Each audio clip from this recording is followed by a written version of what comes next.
All right, how's it going, you guys? Welcome to the second episode of Run Review.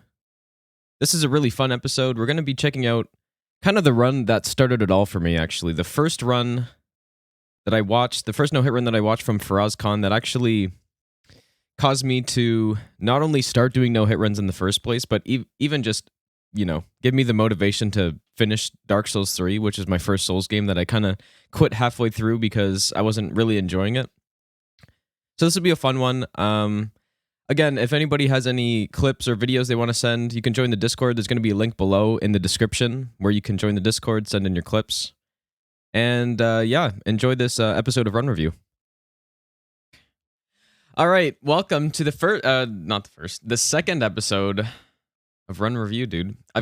This will actually be a much longer segment. Like, I think I have like roughly the same number of things, but it's just like we're gonna, instead of like a 1 hour NG+7 run like last week, we're gonna do like an actual full run.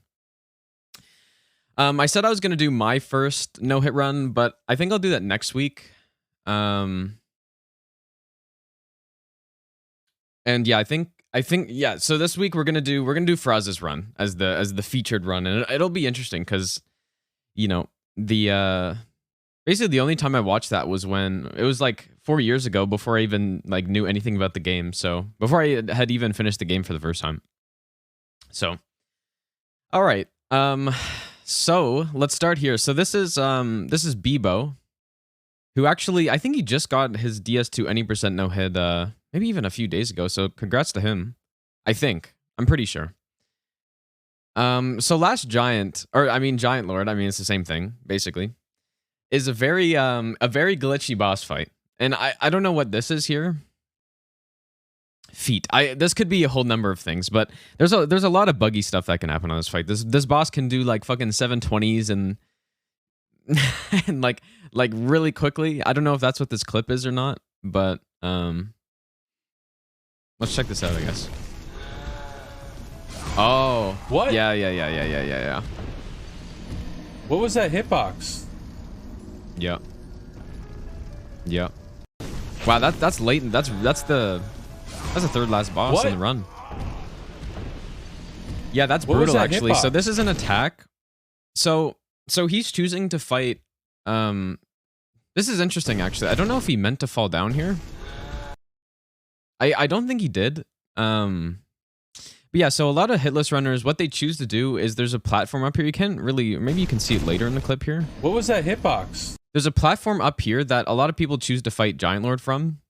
And it's kind of to avoid what I was talking about. Like, you can get some really bad camera stuff on this boss because, you're right against walls all the time. Or, like I said, the boss can do like 360s and completely mess up your positioning like instantly. And it's just a bug. So yeah, a lot of people choose to fight him up here with either melee or a bow, where you're basically just baiting out his like sword attacks. You dodge it, and then like, I'm actually curious. This should still be a VOD here. I'd be curious to see this like in full here. This full fight. Yeah. So look. So he's coming up on this platform. This is what I'm talking about. You dodge the attack, and then you get a hit. Oh my gosh. Yeah, and he doesn't mean to fall down here. So this is what I'm talking about, basically. Where people sit up top. I don't personally do this. I just sit at the bottom. Because it's faster and you don't actually have to roll anything, right? So on SL1, if you're having base SL1 iframes, it makes it a bit easier. But yeah, so I think he didn't mean to fall here. But yeah, this is just an attack that his whole lower, like his feet area here is just, it just turns into a hitbox. And I've lost runs to this attack actually. And it's really surprising when you first see it, because the hitbox should not, like, it does not look like there should be a hitbox here. Right? Like, you see when he gets hit, like, it's just that his whole lower, like, feet area turns into one. What? Which is super weird. But yeah, he can do this as a potential opener attack, actually, which is what has killed me before, so. Yeah, that's pretty tough. It's just a really, it's just a bad hitbox. It's just simply a bad hitbox right there. And I'm going to avoid saying that, or I'm going to resist saying that it's a classic DS2 hitbox, but it's just a bad hitbox. Simple as that. Okay, what's next here? Okay, we got Valence. Valence is doing DS3 no hit in this clip. He's in the catacombs. He's on his way to get the Karthus blood ring here, which is a very good ring for no hit. It gives you, I believe it's 3 extra iframes. So 13 to 16 iframes in DS3. I could be wrong. Maybe it's 2. I'm not 100% sure, but it's a decent amount. So what happens here?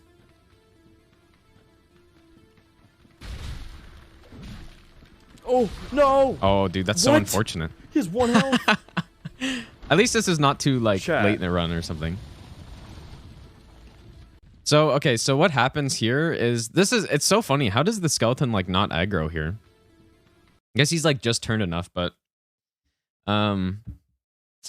So what's happening here is he gets the stun. So, like, when these skeletons get stunned like this, like, so they actually get iframes here, and this is just really unfortunate because what happened is, he swung too early here, and on twin blade weapons, like, so you'll see that on twin blade weapons, each sword has its own individual hitbox, right? So what ended up happening here is he was like a fraction too early, and the first blade, like, you see that the first blade actually misses him, but the second one hits, and it's like, I guess he's got like 1 HP here. What? Because yeah, he just attacked a tiny bit too early. Which is pretty... And another thing to note here too is that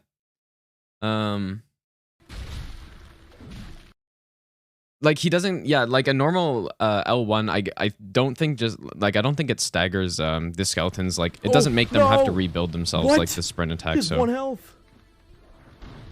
yeah, that's quite unfortunate, dude. It's a little unlucky, but at the same time, like, you kind of have to know the timings on this to not attack early. And yeah, into the instant bone wheel attack. At least these aren't DS1 bone wheels though. But yeah, unfortunate hit right there. Okay, this one, I've seen this one before. So this is Vswed is doing he's doing SO1 no upgrades, all bosses in DLC, and he's not using magic as well. Well, except for Spook apparently. But Gravetender, in my opinion, is actually, like, when I was doing the master run, which is this run but on NG+7, Gravetender, like the Great Wolf, is probably the scariest, I would say the scariest fight on the run. And it's not like it's the hardest, like some people might be confused. It's like, oh dude, the Great Wolf is so easy. But it's the potential for RNG hits, actually. Like, almost every other fight in this game, RNG hits are just completely eliminated by just skill and, you know, having good strats. But this attack that he's about to get hit by it's just RNG. And yeah, so let's show this here.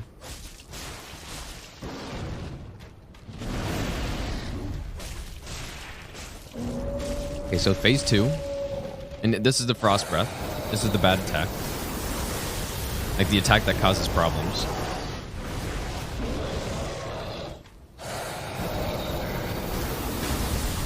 Yeah, so honestly, like, with how that attack should work, the way he's dodging this is perfect, right?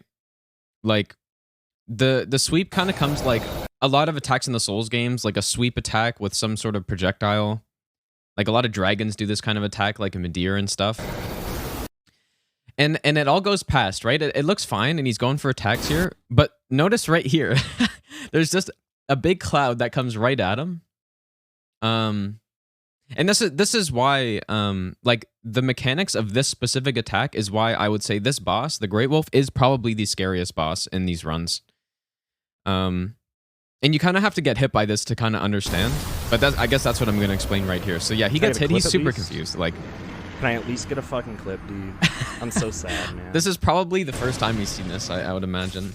Or the first time he's gotten hit by that. But yeah, so I've done tons of testing with this boss, but Chilky, this is his clip.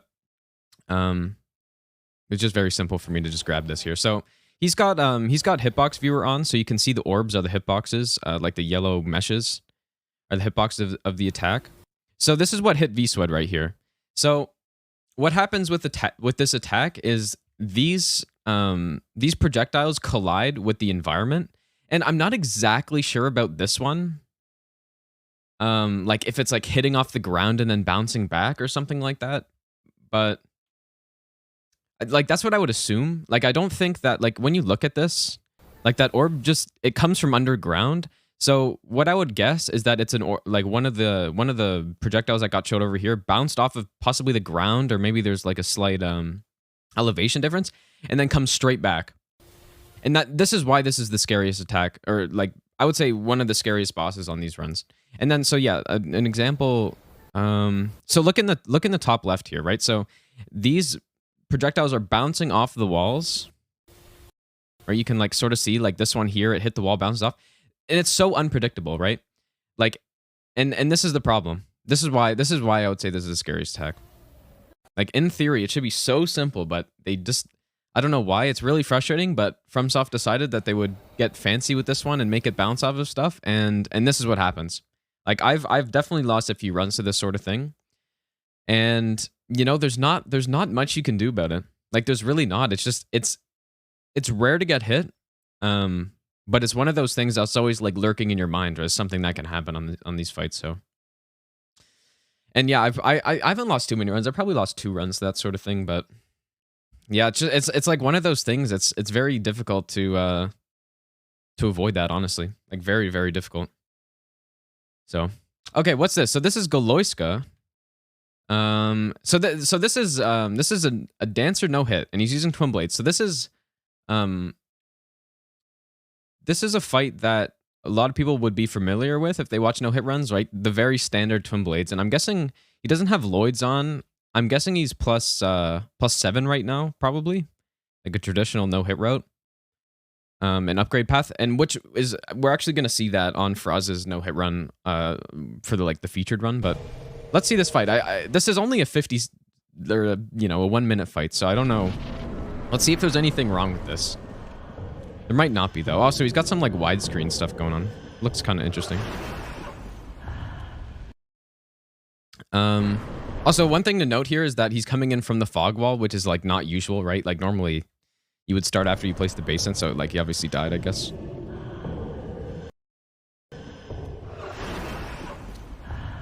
Okay, this is all fine.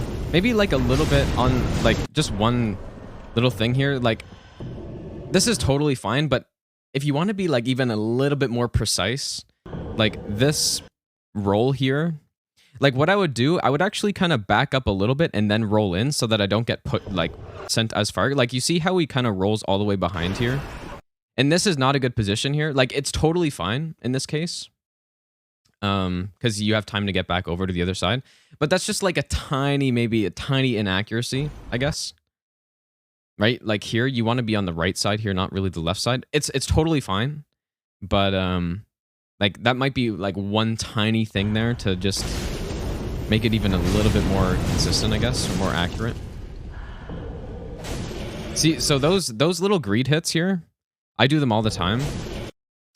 And with a weapon that's as fast, it's safe to do. As long as you don't like do it at the same frame that Dancer's starting up one of her like swipe attacks or something, is totally fine. Okay, so grab here actually. You know what? Maybe we should just watch this in full here first. Actually, maybe not. Okay, so grab. So you'll see how he kind of goes out here first. Just a more efficient way to dodge this is actually just walking straight through here. Like right kind of in this, you guys can see the mouse, kind of right through here. You don't have to roll, you can just dog around. More efficient on the stamina, and you'll be able to just kind of spam her for a little bit. Like you can roll it, and it's fine to roll it. And there's nothing wrong with doing that. But just, again, it's like one of those things that it's just a bit more efficient and maybe a bit more accurate if you're just going to strafe around this. And you can just walk, like you can just jog and like between her hand and her thigh there. So he's going for more of these like little sneaky hits, and these are safe to go for. Look at the twin blade damage, dude. It's insane. I'm assuming this is plus 7 here. Spins. Another thing, so there's a few things you can do here, and on these spins, I mentioned this last run review on Ray's run. He actually did this, and it's actually, it's not something that I choose to do. I just feel like it's not worth it. But yeah, you can. So Dancer's going to be rotating around here during her spins. You can actually kind of just sit in a little pocket here, while rotating, and you can get a few hits off. It's one of those things that will make your fight faster. Like I wouldn't say recommend doing it, but it's a cool like little flashy thing to do. If you want to, And then also, when you see Dancer does her last spin here, you can roll into this, and then you also get more punish. Like another thing to just make it a little bit faster.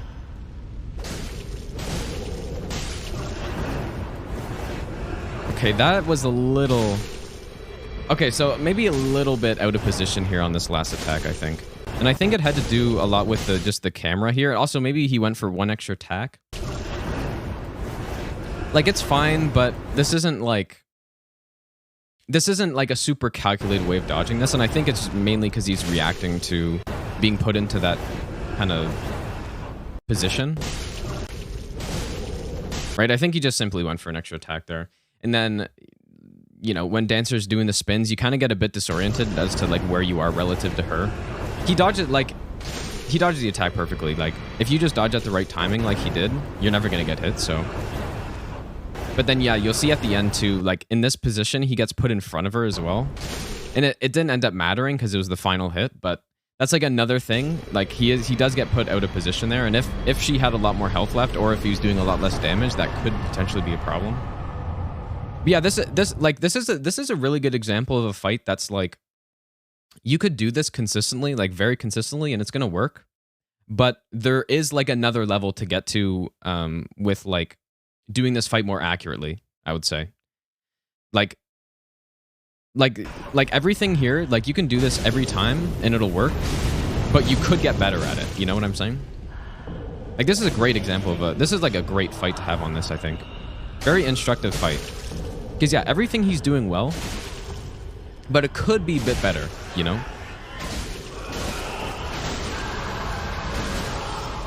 Yeah, overall, this is a very clean fight. Like, based on how he's doing this, like, he'll be very consistent at this fight.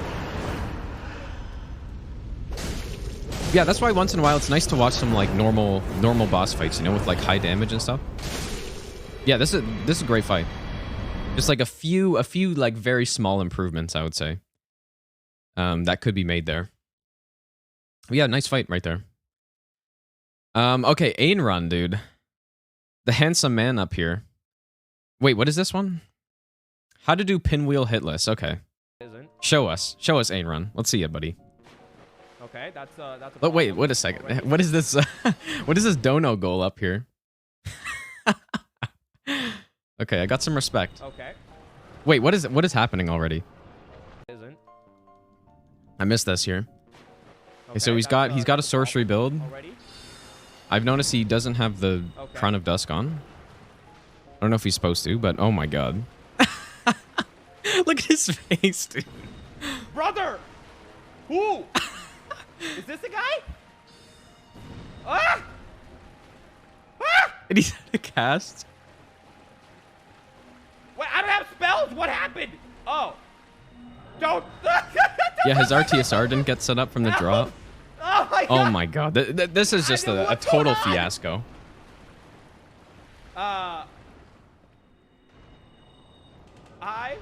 I like... Oh my god. Look at his face, dude. I like how at this point, he's just like accepted what's happened, and he's just like, how have I not died yet? Wow. Chad, that's how you do, Isn't. Yeah, that's how you do pinwheel, dude. Apparently. I should take notes for my run, man. Already? See, I'm assuming... Yeah, no, if he has, like... How this is probably supposed to work is he's supposed to get RTSR here. And then if he hits the whole soul mass plus the soul spear, like, the boss is dead. But... the boss, like, goes up and then goes down when he summons the clones. And it, like, he strafes the attack. Okay. Look at his face, dude. He's like, what the fuck is going on here? And so he's in phase 1 here. He's got, you know, the 2 other clones.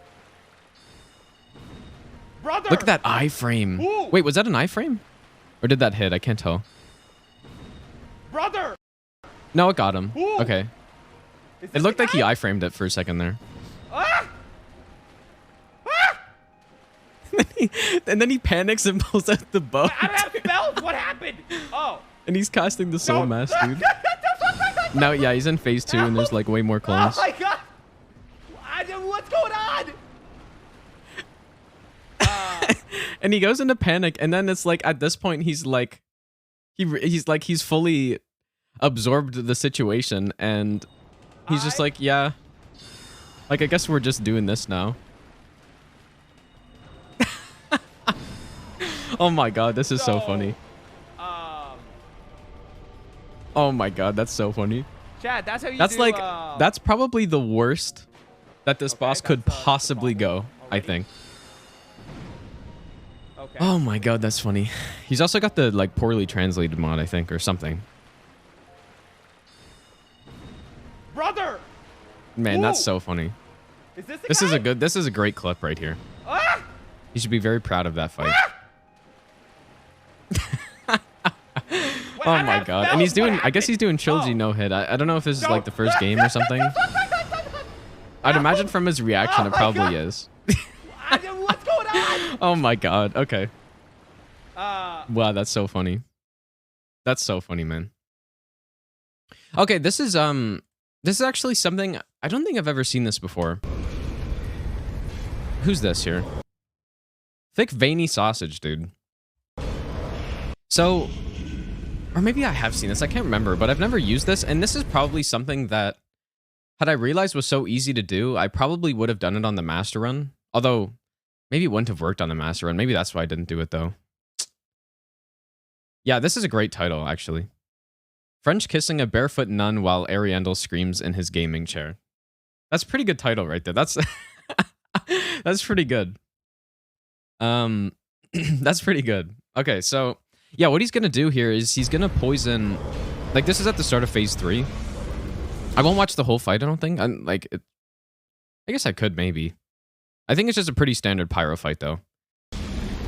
But yeah, he gets the toxic off at the start of this phase here, right? And I guess on NG+7, maybe you can't really do that so easily, but I think he was saying with storytellers and like poison knives, you can do this, which, like, this is, you know, storytellers does a lot of damage. So if you can get that off, like, it's not bad.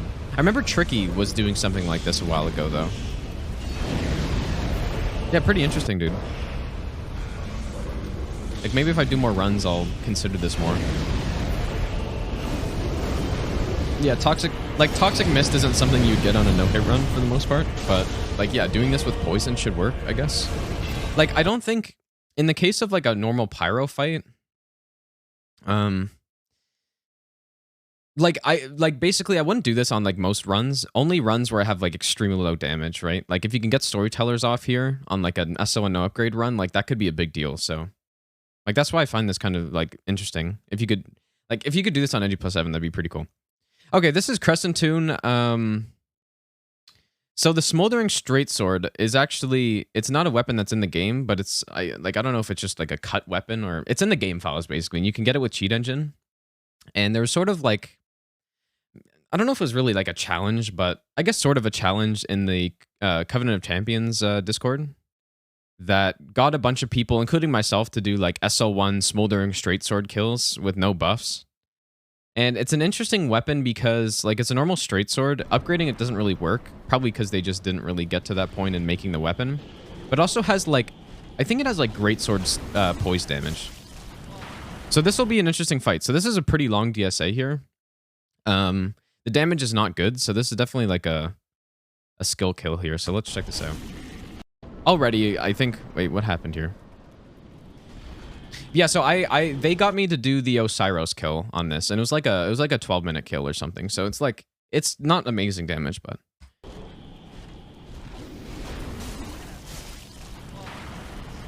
okay. So right here, like, not a big thing. Like, what he does here, you'll easily survive this. But again, just to be like a little bit more efficient, and I guarantee he knows this, but like, you just walk around the side here to strafe this attack. But good opener, though. Like, that's a good way of dealing with that opener. Just strafe around it. Now do this bait, strafe around. I do not remember.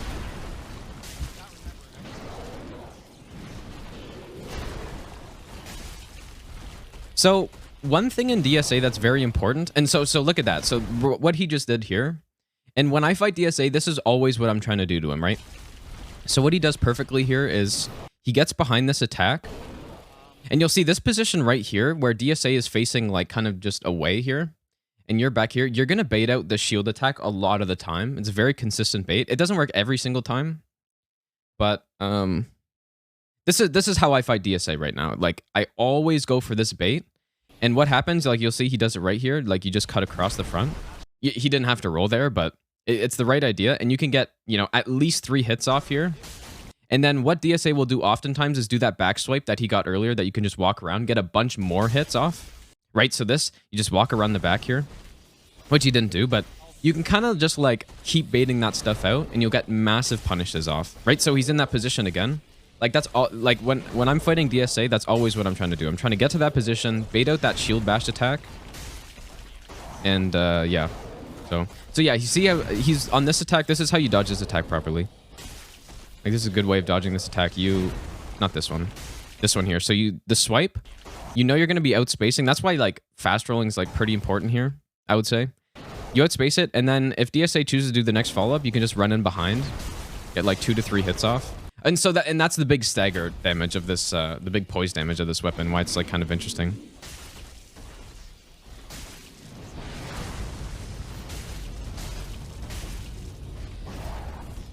Yeah, see, like, even on an attack like this, like, if you can react fast enough to that, like, shield bash here, like, this is where I would roll through him and try to get to that position again to, like, try to bait out that shield slam more, because that's like the attack to punish right there, you know?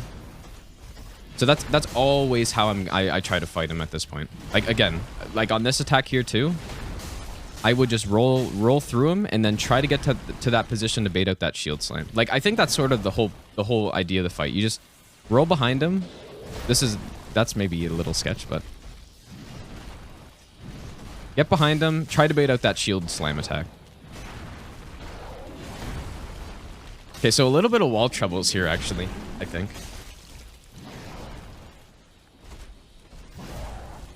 Good. Yep, get the shields. Yeah, and he didn't. Yep, that's perfect right there. You can try to get it to. You can try to get a bit more behind him here to like bait out that like back swipe a bit more consistently. Yeah, you had to iframe that because like trying to get behind there might have been a bit sketch. This is this is some wall issues here. We're a bit close to the wall, I would say. Okay, he's in the right position again. Like that's just RNG right there to not get that shield slam.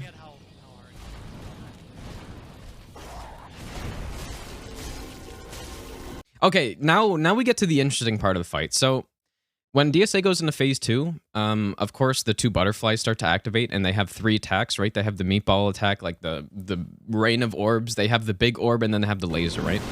So someone who's good at this fight will be able to identify which attack they're doing based on the sound.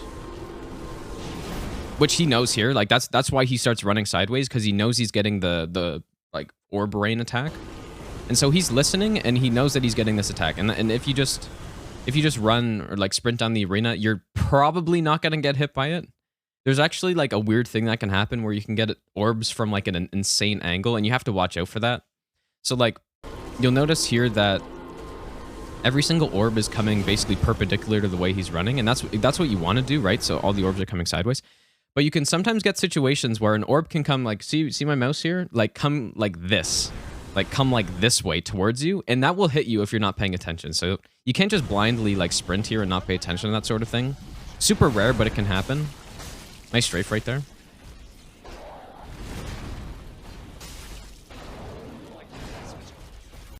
This is just like a precise thing here.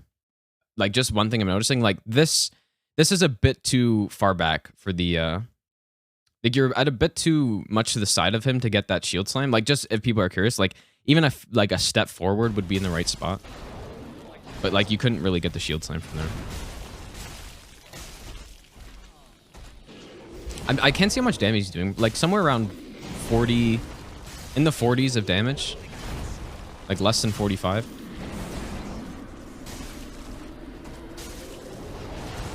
Nice. So we're getting laser. I can't really tell which side it's coming from because I'm not playing the game, but we're getting at least one laser here. Right, so you can start to hear it right now. Maybe from both sides, actually. And one thing that's interesting about the laser is that, like, the laser is by far the best attack to get in this fight because it's just it's the simplest to deal with. So, right now, I think this one, I think they're both doing a laser right now, actually. I guess we'll see in a second, but he's, so, okay, so the fog gate is on the right side here. It's like, it's over here, and the entry fog gate is on the right side, and the exit fog gate's on the left, like, relative to where he is right now, I think, right? Yeah. So, what actually, like, so that's the exit fog gate right there. Unless I'm disoriented, but I'm pretty sure I'm not. So, okay. So this butterfly here, when he does a laser, so say you stood perfectly still here, he's always going to do his laser between you and the exit fog gate. And the butterfly, like, so this is the butterfly that's on the right side as you're, like, if you're entering the boss fog. He's the one on the right, and the one on the left will do the opposite. He'll always shoot between you and the entrance fog gate. So you'll see here,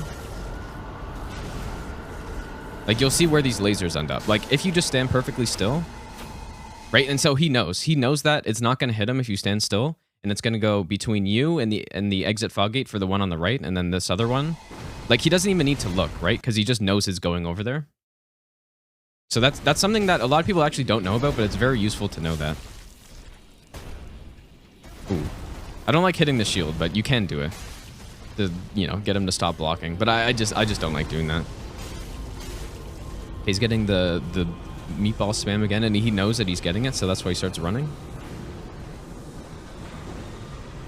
So positioning is actually a huge part, and I think he's getting the big meatball here too.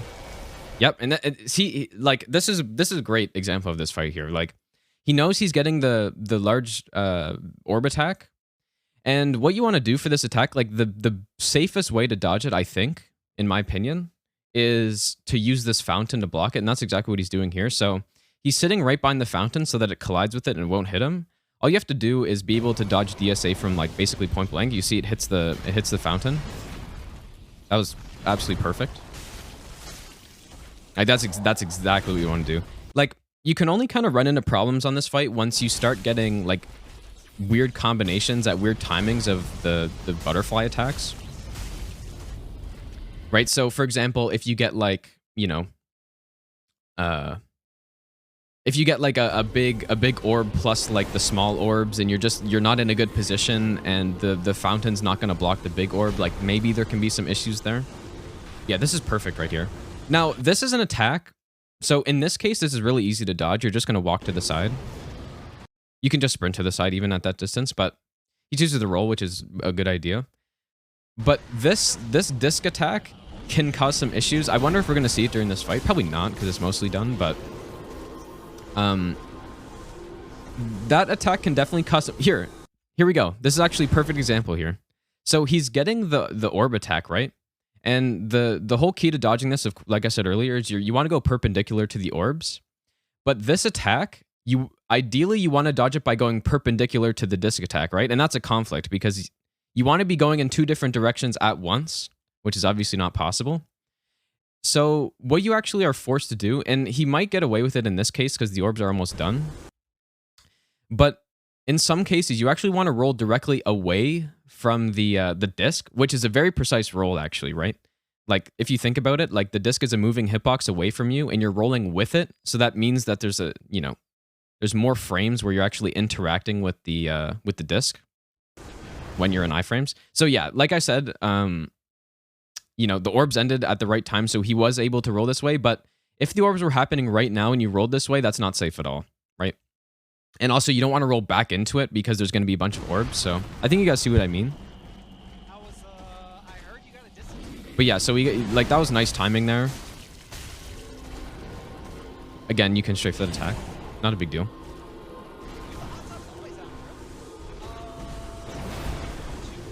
Yeah, and this is why this fight on, like, longer runs becomes difficult, is because these, like, weird combinations with DSA and the butterflies, like, all doing attacks, and sometimes they can just catch you at the, with perfectly timed attacks, and it becomes very hard to dodge it sometimes.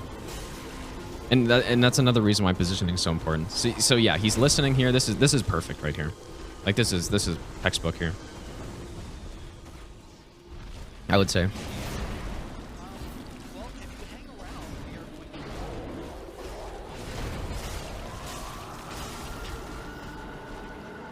Get another laser. Yeah, see, he doesn't even need to look at it. He just knows. And that's why it's important to like know what attacks they're doing and not have to like. Ooh, that was a sketch roll. That was a bit of a sketchy roll right there. Maybe a bit early. That's all right. Not a blood ring roll. He doesn't have blood ring on. So he's getting big orb, goes to the fountain. Perfect. Another one. Very nice. Getting 2 big orbs is another really awkward thing to deal with sometimes, right? As well, because obviously you can't be at 2 sides of the fountain at the same time. So that can be some difficult situation to avoid. But basically, you just want to use the fountain to block one of them and then, you know, either out sprint the other or just roll it or something.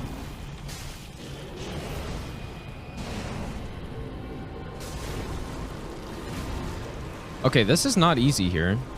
We've got mini orbs and a big... Yeah, oh, so that's... Wow, that's tough right there. Might have gotten a little bit lucky here. So what he's trying to do here is... he's trying to time this, and this is the right idea. Like, so the orbs are coming from the right, and he knows that the big orb's coming from the left. Did he roll that? He didn't roll. Like, that's what I mean about outsprinting, what I was saying earlier. Like, you can do that. But yeah, what he's trying to do is time this so that, you know, he's strafing the orbs, but then he wants the meatball to hit as he's running across this, and it turns out he's a bit too fast. Right? So ideally, it would have hit when he was coming past it, and then, you know, you're dodging everything at the same time. He's a little bit too fast, but yeah, you can outsprint that attack in a lot of cases, so that was fine. And then he also gets the disc. Like, if this disc attack came a bit earlier, like, that's tough, because that's very tough. Very tough to survive that. Yeah, this is well done. Dude, why can I not get that today? Okay. Yeah, I think that's... who's that in the background? I think, yeah, it sounds like Spiral, dude. The legendary Spiral, who was featured in last week's run review. Yeah, I'm sure people can see here why this becomes a difficult fight as the fight progresses, right? Like, oh, so you actually see, Gio, thanks for the 33 months, by the way, dude. You can see here with these orbs that, like, some of them you can kind of see, like, a little suspicious angle here. Like this one here, like, that's a pretty suspicious angle. You can get it way, way to the side here. And it just, like, you know, not a good angle. Ooh, that was a bit close right there. That was a close one. I think it's calculated, though. Yeah, no, that's not bad. Like, that's definitely not bad. I would have just probably rolled away from it, but he does get the extra hit in, so I respect it. Nice DSA stance cancel, of course. Yeah, and even with the, like, the higher poise damage of this weapon, like, you'll notice he's not really getting staggers, and it's just because in this phase, it, like, when you have to constantly run away from him like this, like, because of the orbs and stuff, like, it's very hard to just get, like, constant poise damage on him, you know? Yeah, and he's just, you know, you're just getting, like, spammed by orbs. It's not too hard to survive, but it's just, you're going to end up with a much longer fight. Okay, notices he's against the wall. That was nice. He's in the right position to bait out the shield slime here, and he gets it. Although I don't think he expected it. Maybe he expected it, but... you can just, like, walk around it if you know it's coming.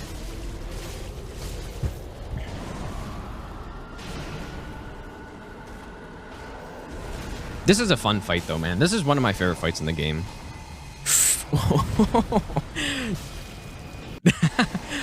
Man, the fast rolls almost rolling off the cliff there.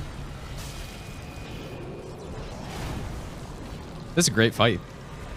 It's got a bit of everything in it. Except, like, that disc situation I was talking about with the mini orbs. Yep, very nice. Yeah, you see with the, like, the kind of the frequency that the butterflies are attacking at here, like, you just almost can't even punish it all. Because they're almost, like, alternating attacks. You can go for, like, an attack in there, but could also strafe around this attack to the left if you're in close enough. Like when he charges this up, like you literally just like stand at his left foot and then circle around him. You won't get hit. Like only on that attack. Yeah, this weapon's the Smoldering Straight Sword. It's not a weapon that's actually in like available in the game, but it is in the game files.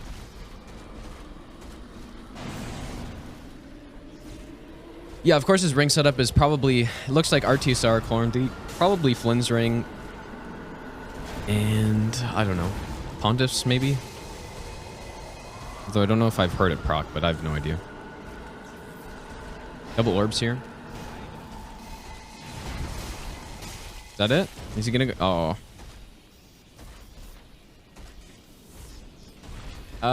Lizelle, thanks for the 2-month Prime sub. I probably butchered that, but I appreciate it. Man, he needs like one more hit. And this is so painful right here. Like this feeling, you just need one more hit, but the boss will not allow you to get an opening.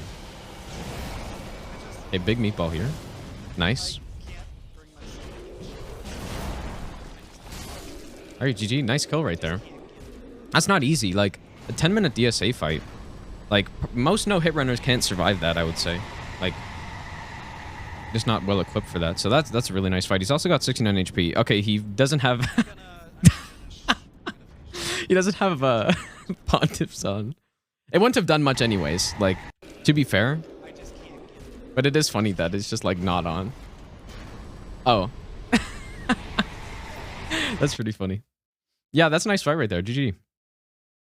That's well done. Okay.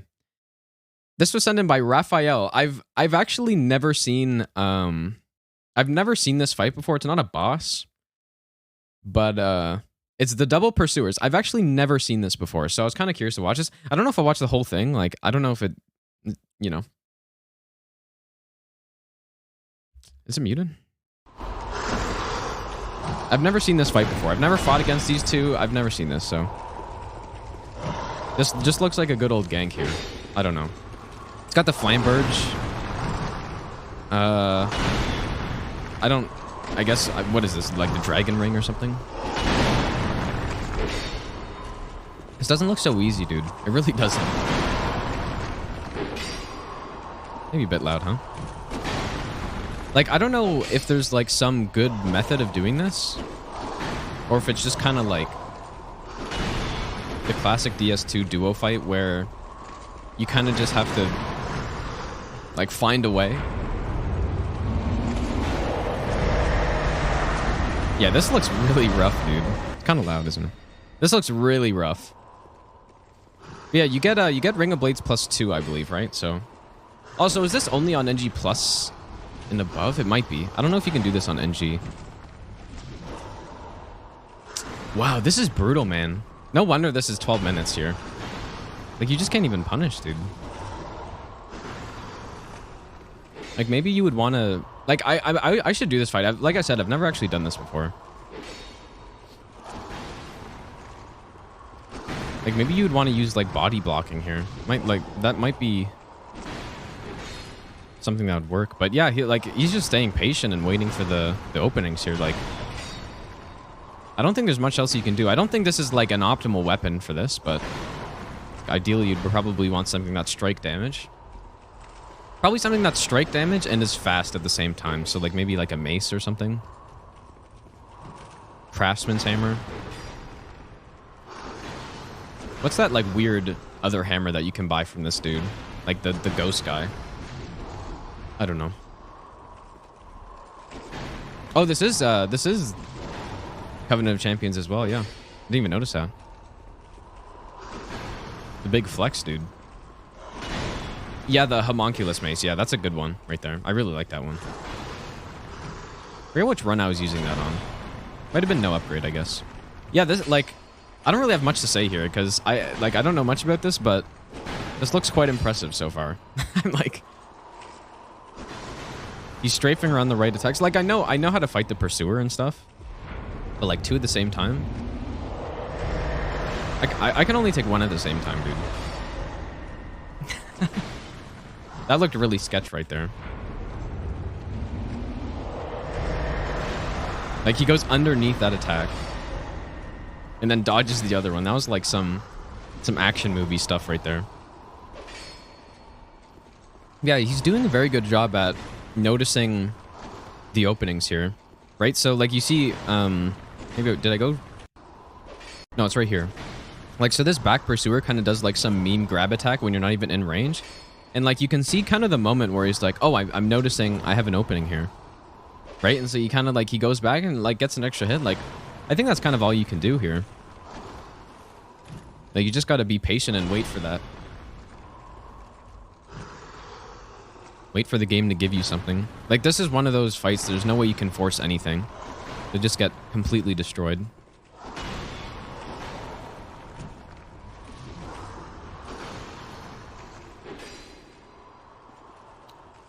Maybe he's using this moveset to get those double hits in, actually. That's a good idea. Maybe that's why.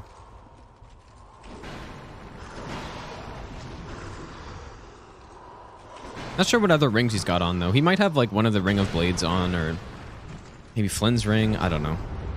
Probably not Flynn's ring, but it's possible.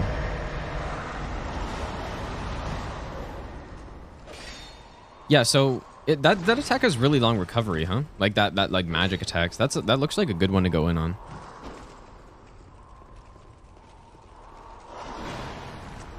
And apparently he gets hit on this though. I think he said that he like nearly did it flawlessly, but then like maybe he got hit near the end or something. I don't know. I guess we'll see.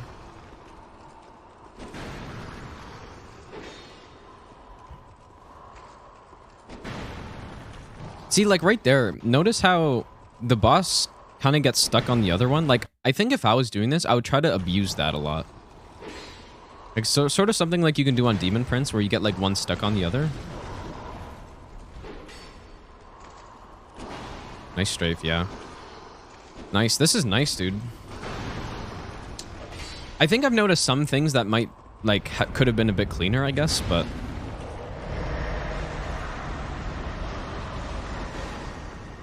But this is like, I should do this for myself, man. This looks kind of insane, actually. Why is this not a boss? Imagine if this was the 42nd boss in the game.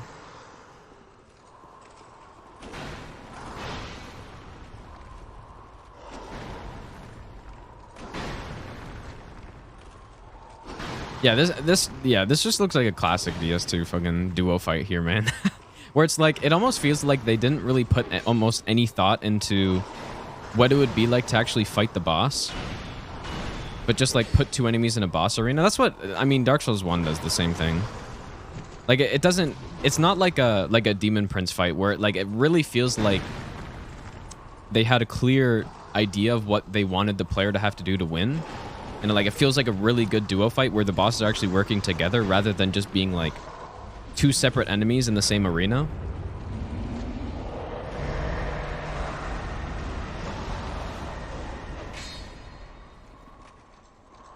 I'm curious what he gets hit by, though. Yeah, Throne Watcher and Defender are the same. ONS is the same. What other duo bosses are there?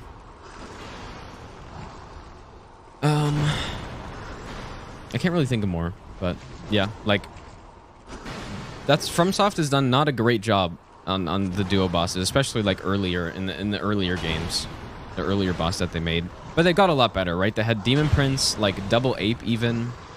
Twin Cats is the exact same thing. It just feels like two enemies in a boss arena. Yeah. Yeah, exactly. Like that's exactly... Oh, that was kind of sketch right there. That's exactly how this feels here. Yeah, that's how ONS feels. That's how, like, yeah. Like, duo bosses can be really cool. Like, Demon Princess is one of my favorite bosses in the Souls games. Like, one of my favorite bosses that FromSoft has ever made.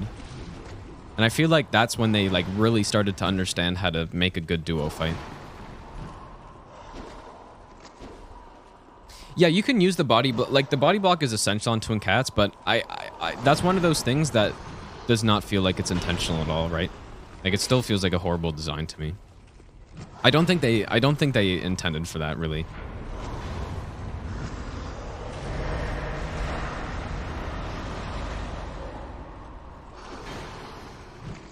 This weapon's gonna like break, man. I just want to see this hit, dude. I think he got hit somewhere. Yeah, Pursuer's got a cool moveset, actually. Like... Oh my god, that's close. Wow. Yeah, Pursuer is very satisfying to fight, actually, because you can kind of just circle around the boss a lot and then just not get hit. Like, actually, really good moveset. It's unfortunate that, like, the one Pursuer that you're actually forced to fight, you can just ballista him. Like, on every NG, you can just do that. You don't actually have to fight him at all.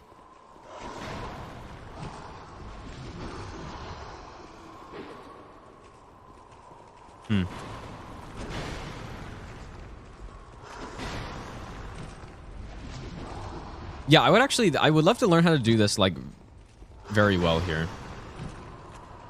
Because then I would be able to tell what's going on here more.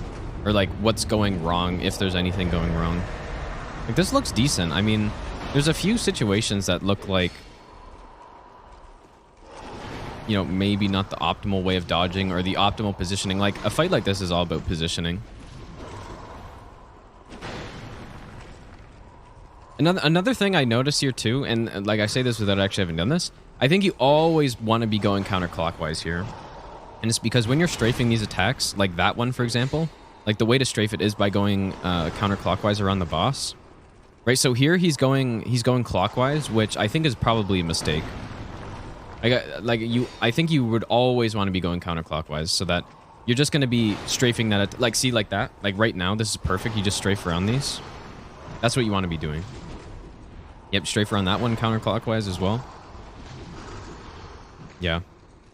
So I think someone, like, if someone's doing this, you got to make an effort to be going this way. And that's what he's doing here. He's doing a good job of that. Maybe not 100% of the time, but...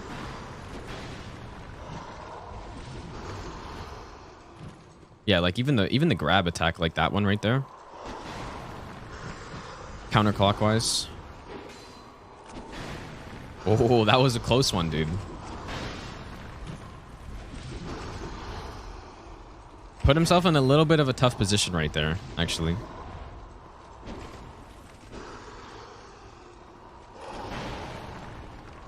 I also, I don't know if, like, this can be, like, helped very much here, but, like, I think focusing on one's...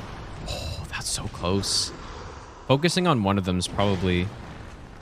like, he's got them both down kind of equally here, and maybe this isn't really something you have much control over. And it's probably not. Like, I think it'd be very hard to do this, but, like, focusing on one is probably a good idea if you can manage to do it. Because, yeah, like, they're basically both the exact same HP here. Like, because once you kill one, like in Demon Prince, once you kill one, like, it's over. Probably could have went for that. Definitely could go for something here. Nice.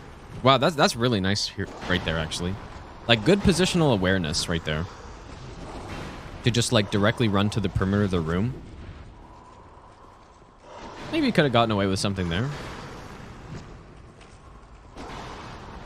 Like, so, like the more I'm watching this, the more I'm learning how to do this here. What I would do here... when I see that this guy's charging like this, and I mean, he's doing this attack, and it's not a great attack to roll through, but just as an example, what I would try to do here is bait this guy up, and then jump, and then, like, roll through, and then attack this back guy here while he's recovering from his attack. And he probably could have done that there. But that's like, one thing I'm noticing. That you could probably be doing a lot here. It's like, don't necessarily try to attack the guy that's, like, coming the closest to you, but the guy who did their attack earlier and is, like, more towards the center, and then distracting the other guy with an attack. Nice. Very unfortunate that he got... like, maybe... he did say he got hit. Like, very unfortunate that he got hit during this, because this is really nice right now. It's probably just some, like, stupid thing that got him. Wow, very... look at that right there. That's very nice. Look at this. This is beautiful. I went too far back, but... gets the double hit in. That's so nice. He probably could have went for the kill there.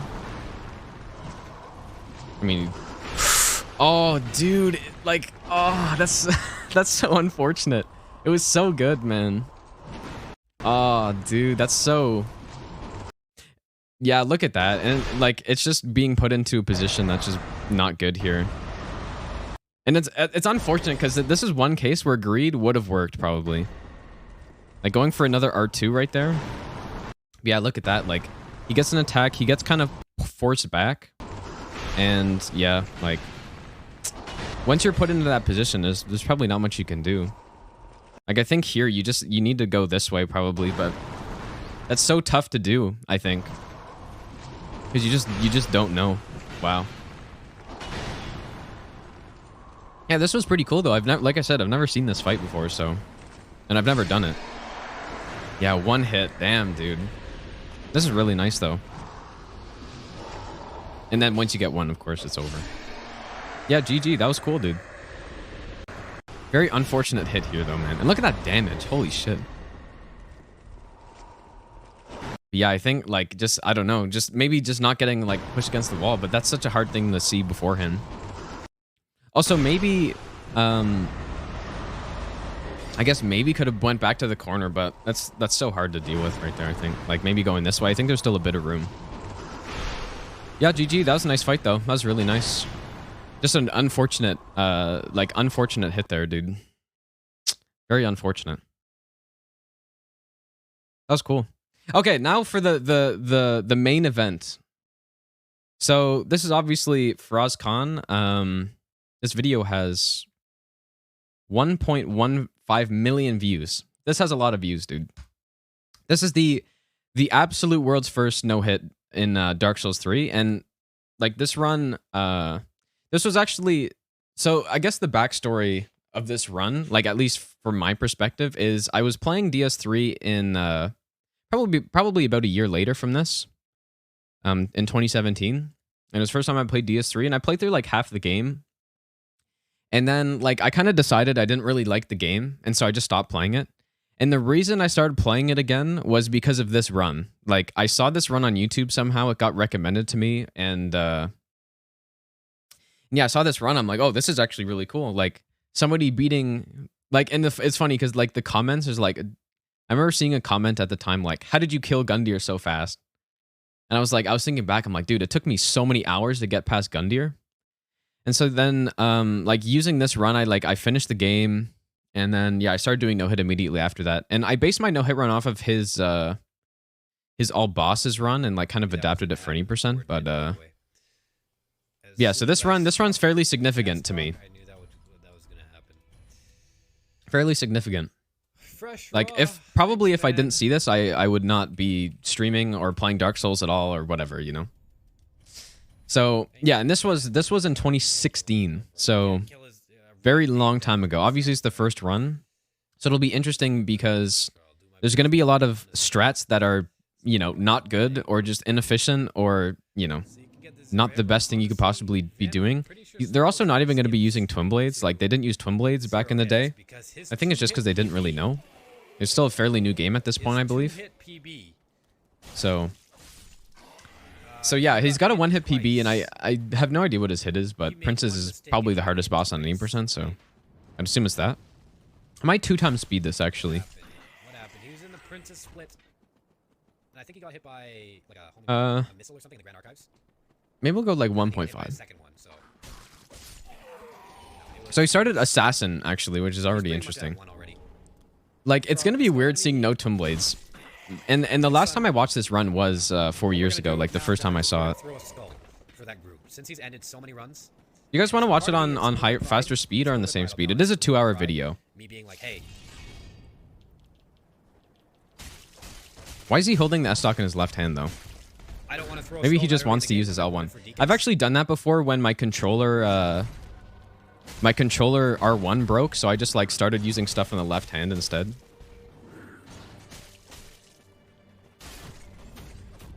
And it's so a lot of people nowadays they start with mercenary for Twin Blades, but like starting assassin is actually the fastest starting class for a no-hit run, so. But that's probably only if you're going to use spook, which he's not going to use in this run, so. It's kind of like mercenary would just be straight up better here. when Squilla made it to the Twin Princes yesterday. And yeah, he got hit right before the Twin Princes. Some late L1 runs, yeah. It was like a hit he could have avoided for sure. He rolled. Yeah, and so this is at a time where, you know, obviously nobody had done no hit in DS3 before. Yeah, he took a hit. Like, this is the very early days of no hit, and I started watching him, like, after I saw his run is when I started watching him, so, like, a year later. And I remember they were going for, I think Squilla was doing his SL1 all bosses no hit at that time. Like, I think I remember watching that. Might have been. That run. So, yeah, I started doing runs a year after this. Or actually, more like a year and a half after this, actually. That's not like some kind of euphemism. Yeah, main weapon he's going to be using here, like, that's not the Twin Blades, is the Astora Straight Sword, and I think they just go raw infused the whole time. Well, here's what it comes down to, Sassfan. Okay, this is interesting what he's doing. Like, he's killing all these enemies, I've noticed, and, like, you don't have to, but... Always use one skull at the beginning of the deacons, right? And then I have 3 left. I'm going to turn this down a bit, maybe. Use 2 skulls. Like, I'm curious how similar this is going to be to, like, what... Like, I'm assuming this is just going to be, like, the traditional route where you get... Like, based on splits here, you kill Dancer +7, you go get your chunks, you get a +9, and then you go to Deacons. Which is, like, the very old school route. I wouldn't recommend that anymore at all, but... So basically, I would be omitting that skull. Also, yeah, I wonder what patch this is on, too. I don't know. If it gets more runs started. I don't think he shows the starting screen. I guess we can see at the end, maybe. Yeah, look at these ancient strats, though. Waiting for this knight, pick up the soul. Going to get this bonfire, probably picking up the Titanite shard. Like, this is old school, man. Are you not going to be hit? Gonna try, no killer. Very old school. Like, nowadays, you just run. You just run through everything. And just dodge it. I am legit dying. Yeah, and no spook usage, which... At the time, they kind of agreed, like Hob, Squilla, and himself, and whoever else was going for it at the time. It's not a big list of people. They kind of decided that magic shouldn't be allowed, right? And that's sort of where, like, the whole no magic thing came from. That's why he's not using it. They thought it would just be too OP, I think. Okay, this is the first thing where it's just like there's a better strat here now. So what he's doing, a very old school strat of baiting this knight out. What we do now, like on runs where we go get the broadsword and stuff, is you just roll through all these chairs, go into the corner. Go into that corner right there, and then the knight will hear something, but he won't aggro. And then once he's kind of like, he stops for a second, and then after a little bit, he'll start just to walk forward, and then you just sneak behind him. So you don't even aggro him. But what they're doing here is he's the knight's aggroing, but he has to go around the chairs, and so they're using that to like buy some time. It's not a good strat, and that's why I like tried to find something different to get past him, which resulted in finding that like strat for the corner. But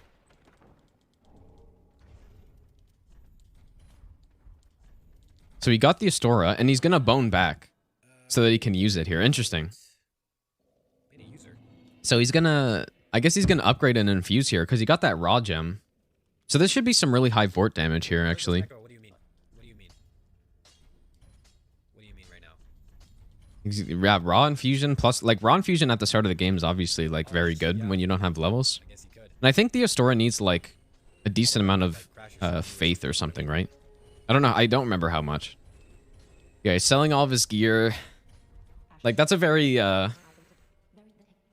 like back in these times, like I think we cared about, maybe it's 12. Is it 12 or is it 14? Saturday stream. I don't know. We'll see. I only got 12, so. But I want to do it. That's the thing. Yeah, like I think early runners, like new runners that are starting out runs, like they care a lot more about the amount of souls they're getting. Like they're trying to just extract as many souls as possible because I think it'll make it easier. In reality, it doesn't really do anything. Like, unless you need like a certain level for a certain strat or something, like to deal like a specific amount of damage. Like, kind of trying to extract like every soul possible by like selling clothes that are like 100 each. Like, it's not going to make a difference in your run, you know? It's really not. Like, an extra point of dex is not going to make any difference on a run like this. Even though they were like really boring to practice. I mean, he is using raw, I guess, but. I should just know. Yeah, that's like a mistake that people make when they're doing their first no-hit runs. Like, they think the levels need to be like these very specific things that they need to like strictly follow, when in reality it like doesn't really matter what you get for the most part. Ooh. I'm gonna let's slow it down for the fights maybe. This dodge is kind of not what you want to do here. On this attack, you just walk to his left foot. That's like you simply just walk to his left foot. But he kind of like rolls through it. Like it's fine, but this kind of puts you in a weird position. Like so see how he's directly behind Vort? I would say you don't want to be here because like he's actually not directly behind him in the spot where you can get this certain attack, but when you're directly behind him, there's an attack you can do where his whole body turns into a hitbox and he just charges away from you. And if you're too close to him, like if you're directly underneath, like you will get hit by that. And so like he's kind of at risk of that attack if he like is going to be in that position. Like see right here. Like he's going to get the attack here because and look at this damage by the way. Like +1 raw. That's a lot of damage, but he's going to get the attack here. Like yeah. And luckily there he was far away enough, like he was behind enough, but if you were a little bit closer, like you're going to get hit by that. So you kind of just don't really want to be in that spot, I would say. Like you don't want to be directly behind Vort. Look at this damage, man. I wish I could see the number, but yeah, that's a lot of damage. Yeah, that's a lot. Like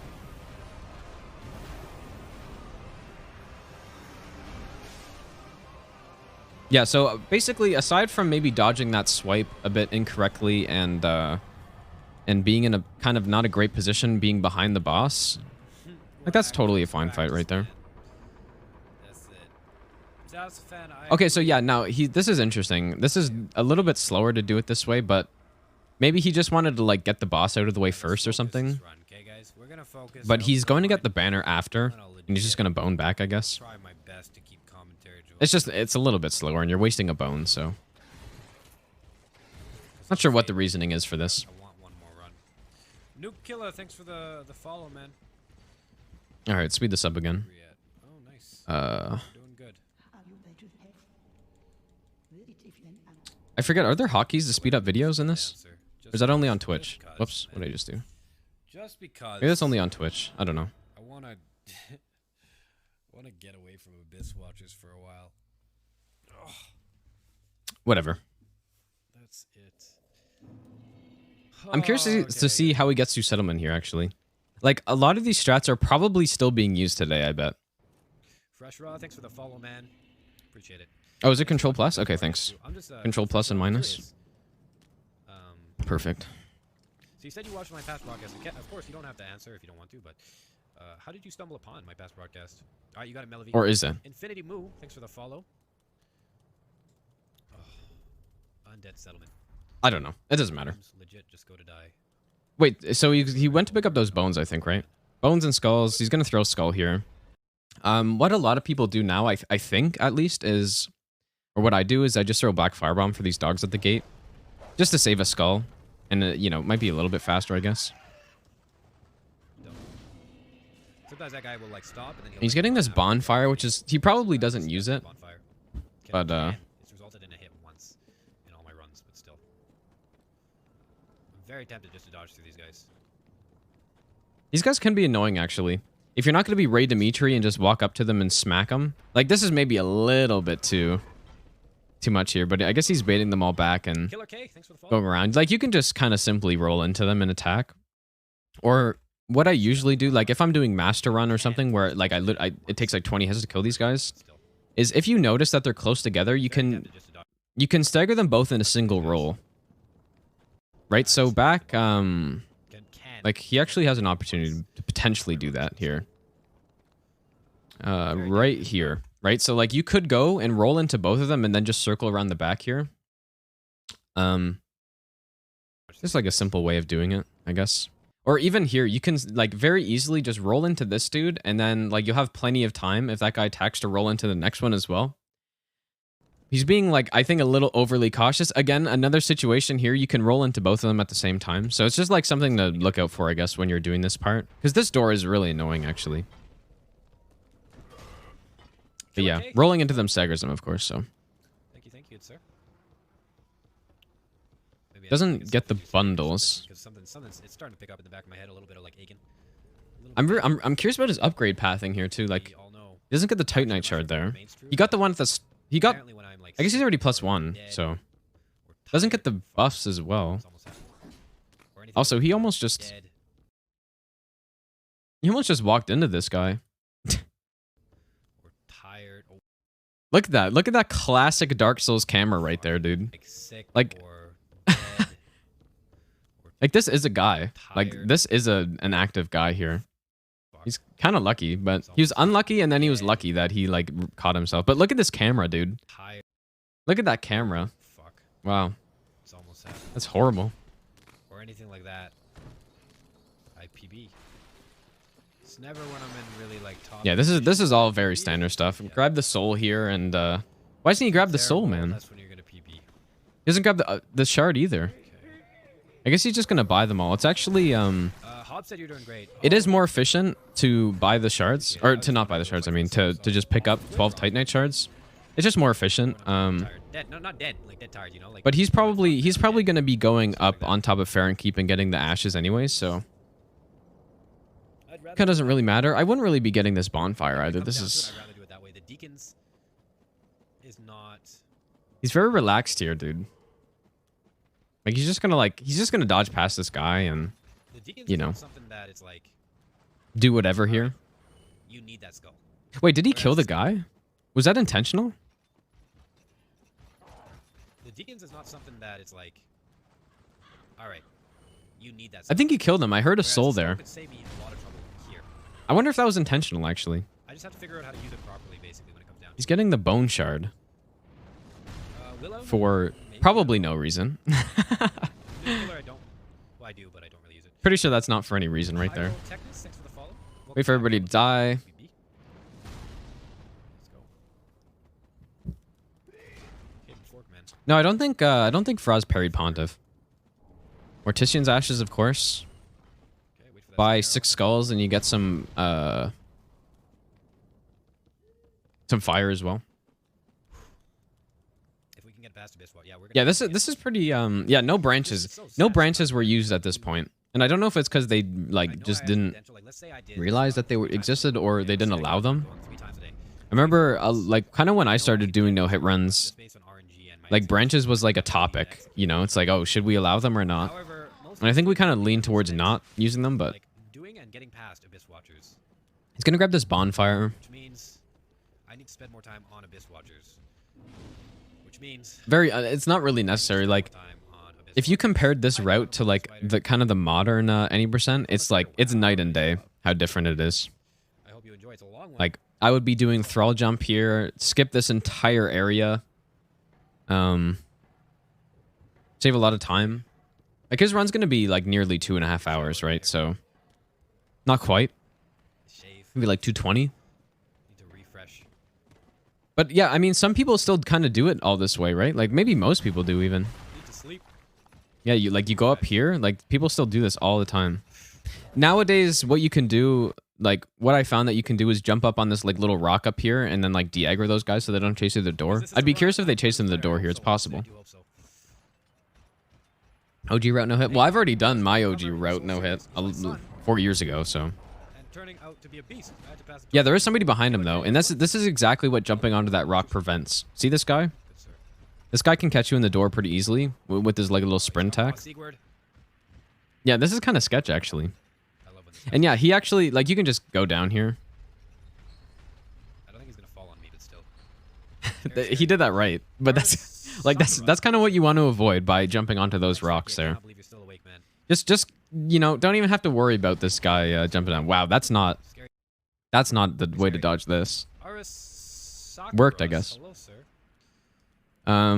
You can kind of like I would Can't believe just you're still awake, man. like what I would do on this attack. This is the most common attack. I would just cut across and strafe underneath. But he decides to go like around the pillar here. Awake, I would not do to that. be honest. I probably wouldn't do that. That's maybe like a little bit little close maybe. Under the hound. Under the hound? Under the hound. What's a hound? Thanks for the follow, man. Yeah, that is true. They didn't strafe a lot back then. That's definitely true. Yeah, he did press roll a few times, but that's just something that like Right. even I did that. Princess Neko. I'm Kind of just like roll a few times because why not? Let's do it. And he's going back. Wait. All right. Oh. Princess Neko. I'm surprised So you're awake. he doesn't want to go. Oh, okay, this is really wow. Let's So he doesn't want to go past the Outrider again. Let's make sure. And so he just goes back to this bonfire, but Oh my god, what did I do?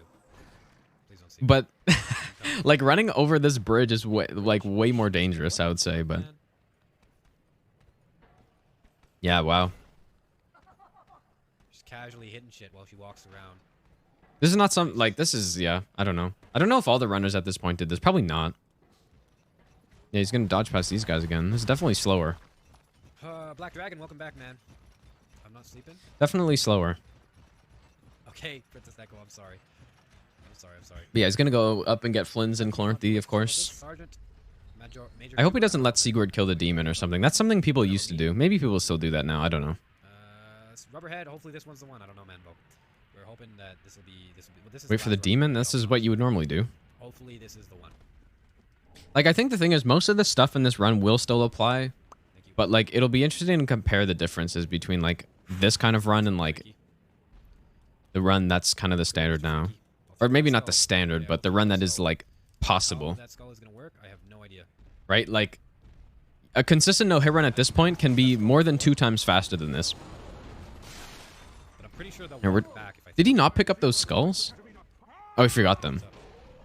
Or maybe he's just, like, he aggroed the demon, or... I don't know what that was, actually. I think he might have just forgotten them. Good skull throw. Like a lot of... This is where, like, a lot of these strats originated from, right? Like, these runs here. Like, just throw a skull and... run up the stairs. Throw another one here. Like, we use all of these strats still here. Demon's going ape shit. After 5 years, Kaz- man. Kazoodle, thanks for the follow. And you get hit. Nuke killer, I restart basically. That's it. Like, this... I think this run would still hold up, I think. I really think that this run would still Stern hold up. pillow, you Like... go and kill Pontiff. Which is right by the disadvantage. To today's standards, honestly. Like, a lot of people still follow, like, this sort of same idea. Like, especially with the upgrade path, right? I think probably the majority of runners at this point still do, like, +9 deacons, which is what's going to happen on this run. What did you throw the skull on? I have So, no like, idea. it's interesting, dude. Throw it anywhere. Melody. No. Lepis. Yeah. I'm excited to watch my run, actually, because, yeah, It's true. like, I definitely implemented some of my own stuff in my run, and, like, you can start to see, like, that's sort of, like, I started kind of trying to come up with my own stuff very early. Because if you killed Aldrich and You Yorm, can kind of see what it turned into. Okay, so he's getting the Titanite here now, for some reason. Dragon Slayer maybe? But he skipped all the other ones. Aldrich. Not sure if there's any sort of, like, logic to it or not, or if maybe he just didn't realize. But he's going to pick up the random one there. Golden Master Captain, Frankie, it's personal best. So my personal best for this entire run is 1 hit. I've gotten 1 hit for the entire game 4 times. Okay, so he's going to use his bonfire. So, yeah, like, how this run is working is, like, he's kind of split, like, way too far, but he's going to go into Farron Keep. He's going to get a +4, most likely. Buy the rest of his Titanite shards. Bonds O'Donnell, hi there. Welcome to the stream, sir. And then he's going to kill Best Watchers, kill Volnir, and then he's going to go to Smoldering Lake. He's going to get his +7 from the large shards there, and then there's a chunk, and then he's going to trade a black firebomb and a normal firebomb. Follow that up into Lothric Castle. Doesn't get the bonfire here. Where you Yeah, and then he's going to use that +7, go kill Dancer, get the +9, and then go kill Deacon. So, like, people were very afraid of Sage and Deacons at this point. Like, not having, like, top-tier damage on this. Beautiful water.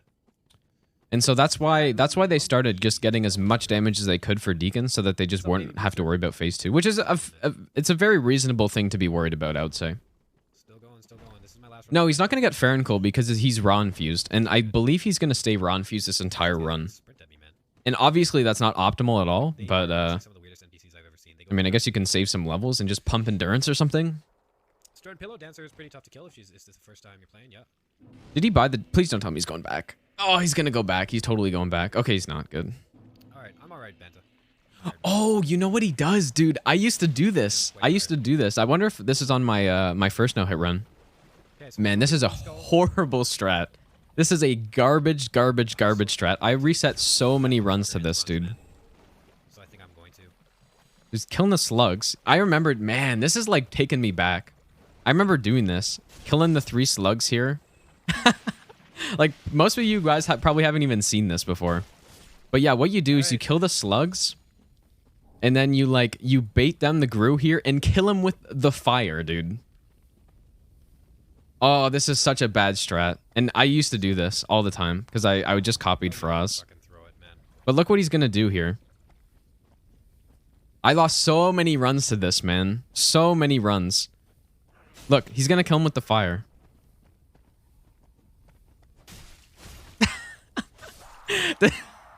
Oh my god, man. This just takes me back, dude. I remember losing so many runs to this, and I was like 25 minutes into my run, and I'd just be like, ah. Oh. He like goes through the fire, and I hate that guy so yeah. much. Yeah, not a good strat at all. If you want to go forward, there's a strat that I found where you can do like some Skyrim tier parkour up this little like rock ramp here. You can just jump around and stuff. If you want to go forward, most people just go reverse, which is the better way to do it. Yeah, nowadays there's zero enemy engagement in Fair and Keep at all. Like there's no enemies you have to worry about. Hate that guy. But I forgot about that strat. That's funny, man. That's a funny strat right there. And yeah, I remember using that. I don't know if I used that on my first no-hit run, though. I think I probably realized it was not good. And I'm like, yeah, I have to do something else here. Kazoodle.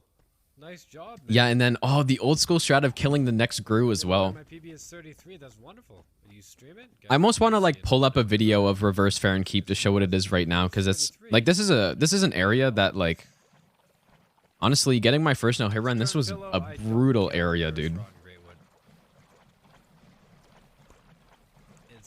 Maybe I'll pull up a video to show you guys what I'm talking about. Because yeah, he's gonna kill this Gru up here. He's gonna bundle. I think he's gonna bundle or something. Maybe he's just got enough damage. Also, he's being chased.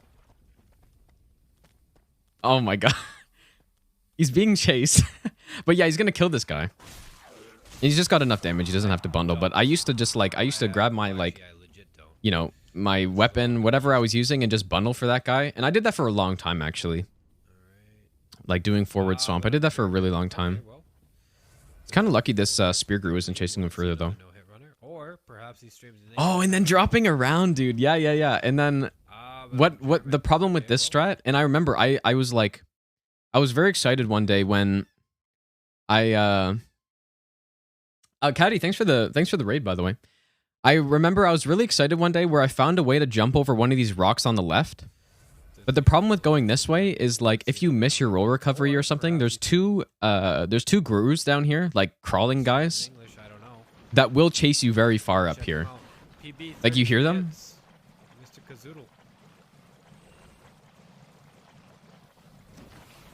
Like they're really fast, yeah. Like and they're chasing you. And so like yeah, I tried to figure out a different way of doing it. I found that you can like go over this one rock and then run on a certain line to like not get chased. But yeah, see, he's right there. He's still chasing, dude. We gotta run. If we can't get past him, then we don't gotta run, right? Wow, this is I forgot about a lot of this stuff, man. Forgot about a lot of this stuff. And of course, it's actually safer. It's actually safer to just run across the bridge right there.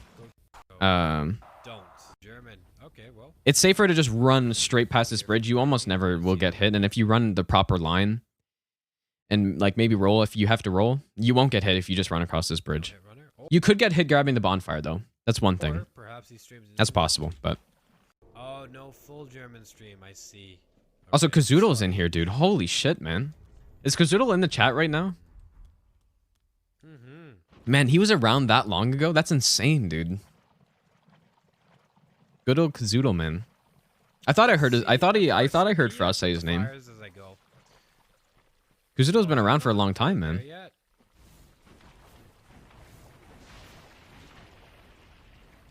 Yeah, no, I heard him, but I didn't really comprehend what it was. He's going to pick up this. What is he going to pick up? Never mind. He's waiting for this Gru. This is like, yeah, this is pretty standard strats for this time. Pick up the 2 shards here. The better way, if you want to do forward swamp, the better way to do it is grab the bonfire at the start and come immediately to this flame and then just bone back to the start instead of coming this way. But you will miss out on the Titanite shards, I guess, so. Yeah, like this one. Right here. I just skipped the cutscene. Yeah, this is like taking me back, dude. Look at Kazoodle in the chat, dude. You are one of my heroes. If you like me, make sure you go check out the no-hit runners, right? Look at him go, man. School of Killer left for you. And Kobe cheese. This is like embarrassing, man. Talking about the splits. Oh, the splits are there because like that's where I got to last run. That's funny, man. Just don't feel like Okay, restarting. so I'm assuming he's gonna fight. I do not feel Or no, he's gonna climb the ladder here, I guess. Wait until I get there again. Pick Dark Souls? I really Yes. wish I was around at Well, this I mean, time, this is my dude. title, man. Like, I wish I started doing runs at this Back point. world record for this run currently. I didn't even know the Dark Souls games existed at this point, dude. In 2016, I was playing Minecraft, man. Minecraft and Skyrim, and yeah. Use School and Hub. All right, Kobe cheese is really good. Oh yeah, Kobe Cheese was another guy who was doing I think strats, I've ever screamed in front of you, man. like doing runs at this time too. Blackheart, congrats on being a Super Saiyan. Kind of forgot about him. Thank you so much, Vin. Vin, is Muller still streaming? How's he doing? Yeah, he's getting the ashes, and like he's gonna go get his. I mean, I might just skip this part to be honest. He's gonna go get his upgrades here. I feel like probably race. I feel like me. No. Good job. Congrats on the grill. 2 large chars from up here, Delicious steaks that you may or may not cook on that grill. going into his inventory to bone. Stern pillow, I know. Yeah, this is the first this is the first like challenge run that I've ever seen. Yeah, it was the one that like made me do challenge runs in the first place. So odds are on this Abyss Watchers fight, it will be a little bit cleaner than the one we saw last week. Probably. He's getting his +4, so this should be some really high damage. Like raw at this point in the game is still solid. Done and done. I would say it starts to drop off. Like I don't know about this like old patch, but it'll start to drop off. Right, no problem. Probably around dancers when you're starting to be getting less damage. But yeah, so this route, yeah, +7 dancer and then +9 sage with RTSR. All right, you got it. Whatever you cook, I hope you enjoy it. Like that was the route. On your attack.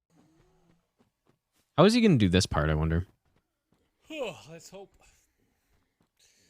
He was really grinding this too. Look at this. 8 hours, man. He's tired probably. Like they were really grinding these runs at the start. Like they wanted to get it first, you know? Proceed. Like I think this is when no hit runs are probably like the most Kill interesting. enemies. Maybe. Like when like the skill level was like quite low. That's pretty The good. consistency was extremely low and everybody was just like kind of scrambling to try to get the run first. Like it was like a race, dude, a huge race. They're holding out all right, which is cool. This is though very common what you do here. He's running on the right line to not aggro anybody. Yeah, that's nice right there. Looks like we're good. Yeah, and I'm actually not sure how many of these strats like he came up with or like Squilla or Hob came up with, but like that running path you take right there, like that's what you do.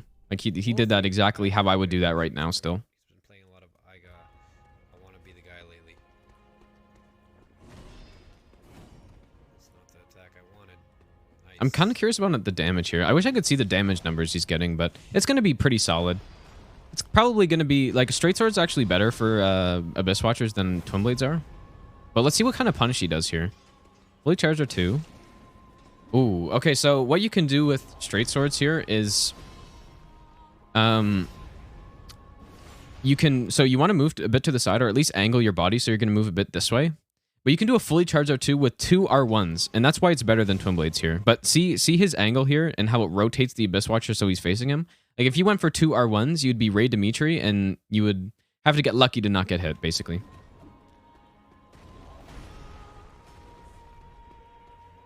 So, yeah. So, like, that's why, like, straight swords are definitely better on this fight than Twin Blades are. Because you can go for that extra punish, and the damage is, like, the same. I'm not sure what patch this is. I'll check later. Like, I think he'll quit out, so we'll see. Maybe I should go check now, actually. 35. Does he quit out? Oh, he doesn't quit out at any point. That's annoying. Okay, never mind. Ray Dimitri, I reviewed his no damage run last week. And it's on YouTube. The first run review, if anybody missed that. Yeah, and this is how Abyss Watchers goes, man. You know, you get bad RNG like this where I mean, I guess it's not bad, but it's just slow. Doing pretty good.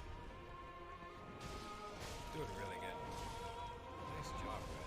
Yeah, but he's basically just waiting for red to either die or, you know, deal some damage. He actually didn't do too bad there. But now you get the really annoying situation where you have both of the enemy watchers, like... Oh, he was gonna go for that.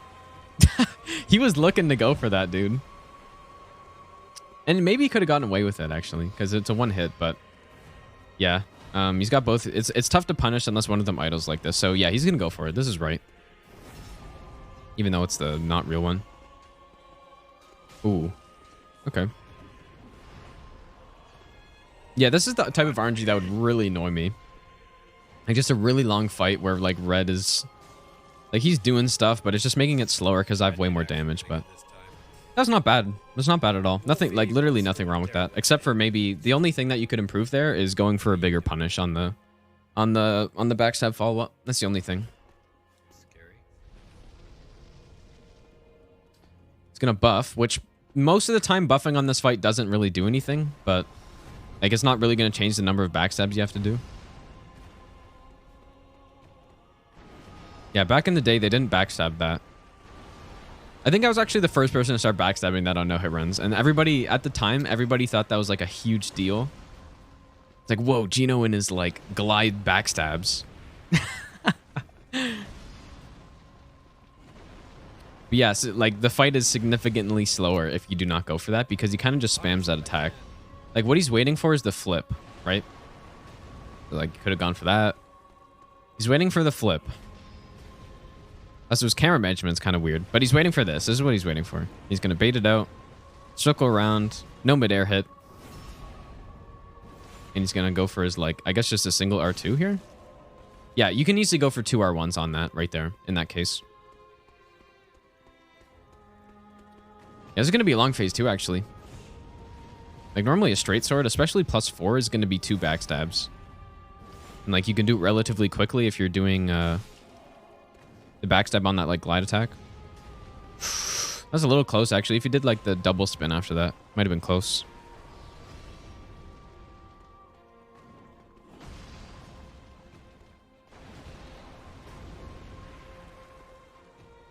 Yeah, at the time, like nobody backstabbed that attack, man. It's a little painful to see it not being punished, but yeah, the nice fight right there. 3 backstabs still, but yeah, it could have been 2 had he gone for the extra punish, but I think he just didn't know.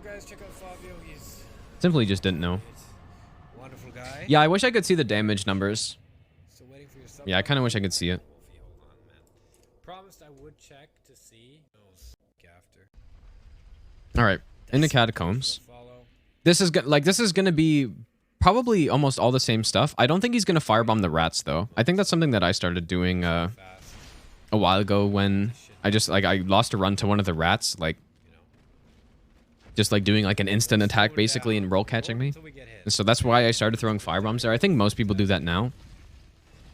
But he's going to do a strat where you basically jump or you go past the rats and then you try to get them caught in the in the ball. And this is what I did on the master run because like the rats are just way too tanky on a G+7 SL1. But yeah, this is what you do and then the ball will kill them. Good morning, Karjan, guys. Check out Karjan as well. She's the wonderfuls. It's also gonna get the large shard, I guess, too. 1, 2, 3, 4. Yeah, and so he's counting. He's counting to see how many die, because he of course wants all of them to be dead so that it's like safe to go down there. 1 3-hit run. 1 3-hit. Harley, hi there. You going to work today? Yeah, Stern Pillow fighting wall near. I actually didn't see the 4th one die, but I probably just wasn't paying attention. Blue Heron. I think he counted to 4 there.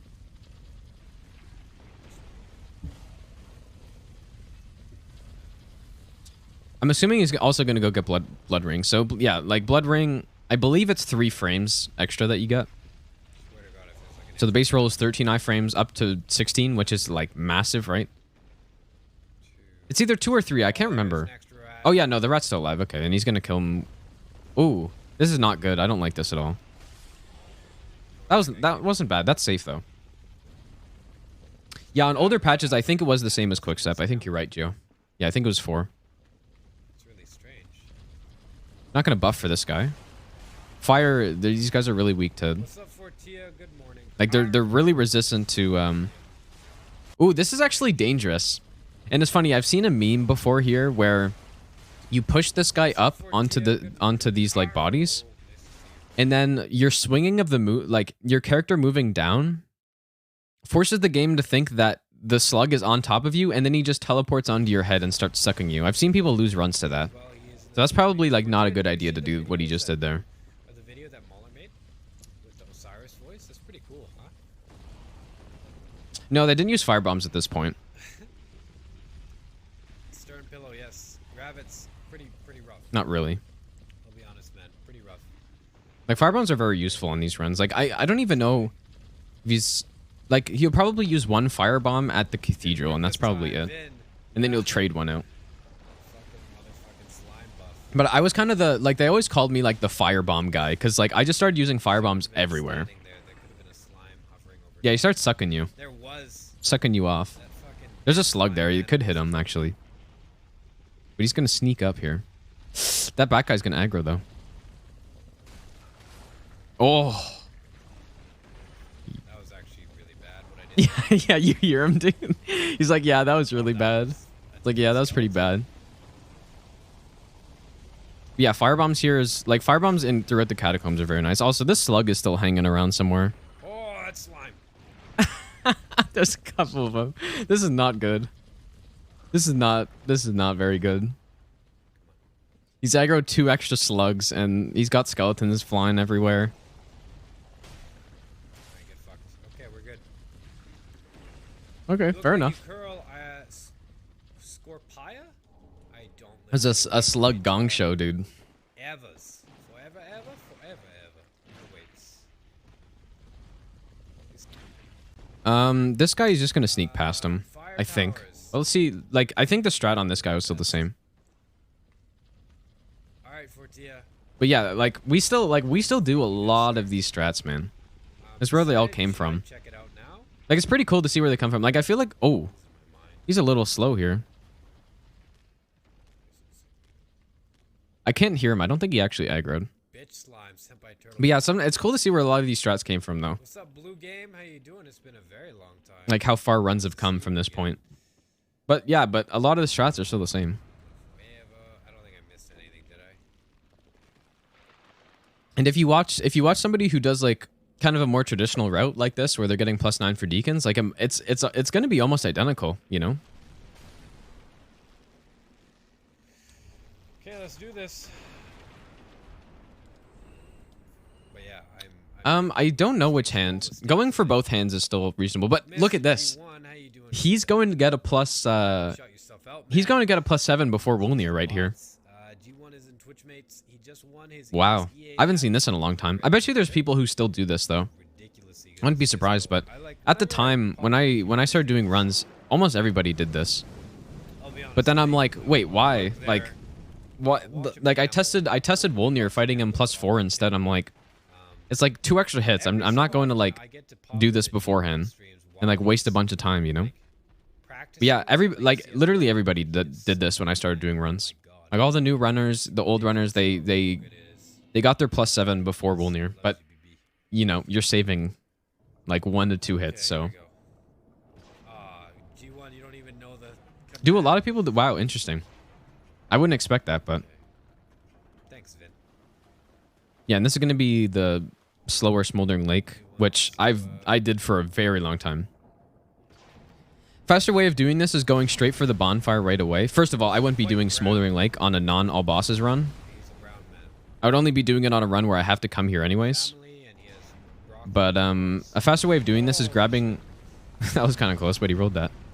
You would run past the worm right away, and like hit the bonfire, and then go back into this cave. And it's just faster because you can bone out of here, rather than having to run back. But I like this method of going through Smoldering. I did up until like probably last year or 2 years ago. Not quite yet.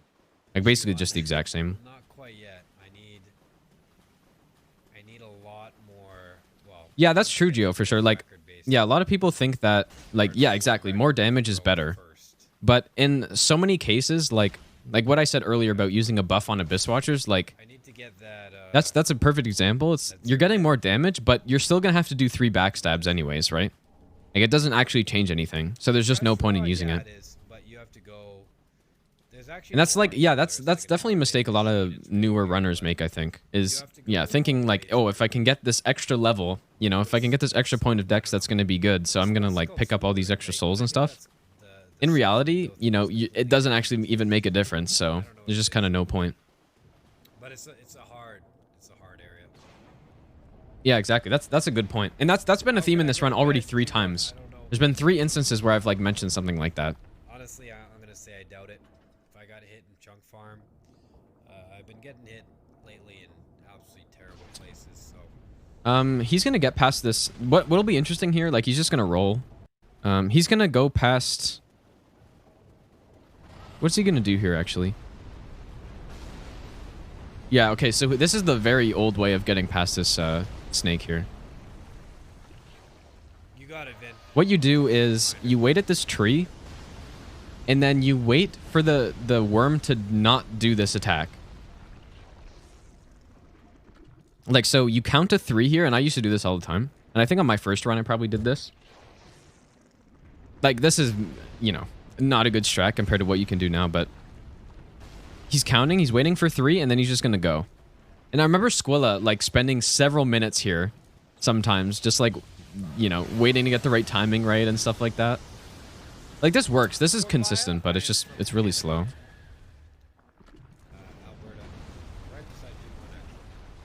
Yeah, like I would say if the worm actually is already aggroed and you're trying to get past him, that's not a bad way of doing it at all. But it's just like, I would be doing it in a way where you just sprint to this bonfire immediately, and then you can sprint past this guy as he's kind of getting up. And so that's what I would do. He's going to kill the worm here, which gives a few extra souls. Okay. But again, something that's just completely useless. Yeah, he kills the worm, grabs that extra large shard. Counter-strike skills. Congratulations again on your ESEA win. I think it was what, 16-8 or something. My voice went up there. Something.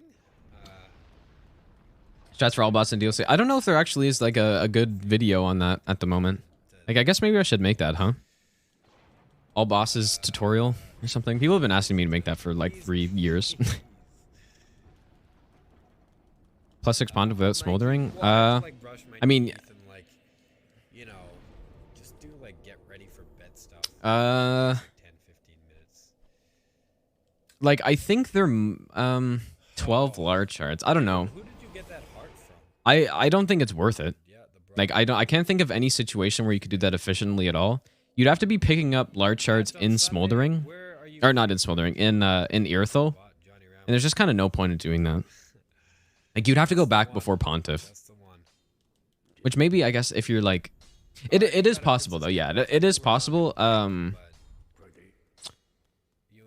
Colmer used to do that. He used to kill the Silver Knights before Pontiff to get the large shards. That's what he used to do. I would not recommend that at all, but... Yeah, so here he's short on a large shard and a chunk, right? So he's going to go trade in his fire bombs to get the shards, and people probably still do this. I would assume. Speed is key. There's sections of the game which slow down. Getting the serpent ring. You do absolutely everything you can. Yeah, I would assume people still do that. Doesn't happen. Doesn't matter. It doesn't happen. You know, you did your very best. Yeah, this is interesting, man. Like this is still like I was saying earlier. Like this red would still hold up to what people do today. I think.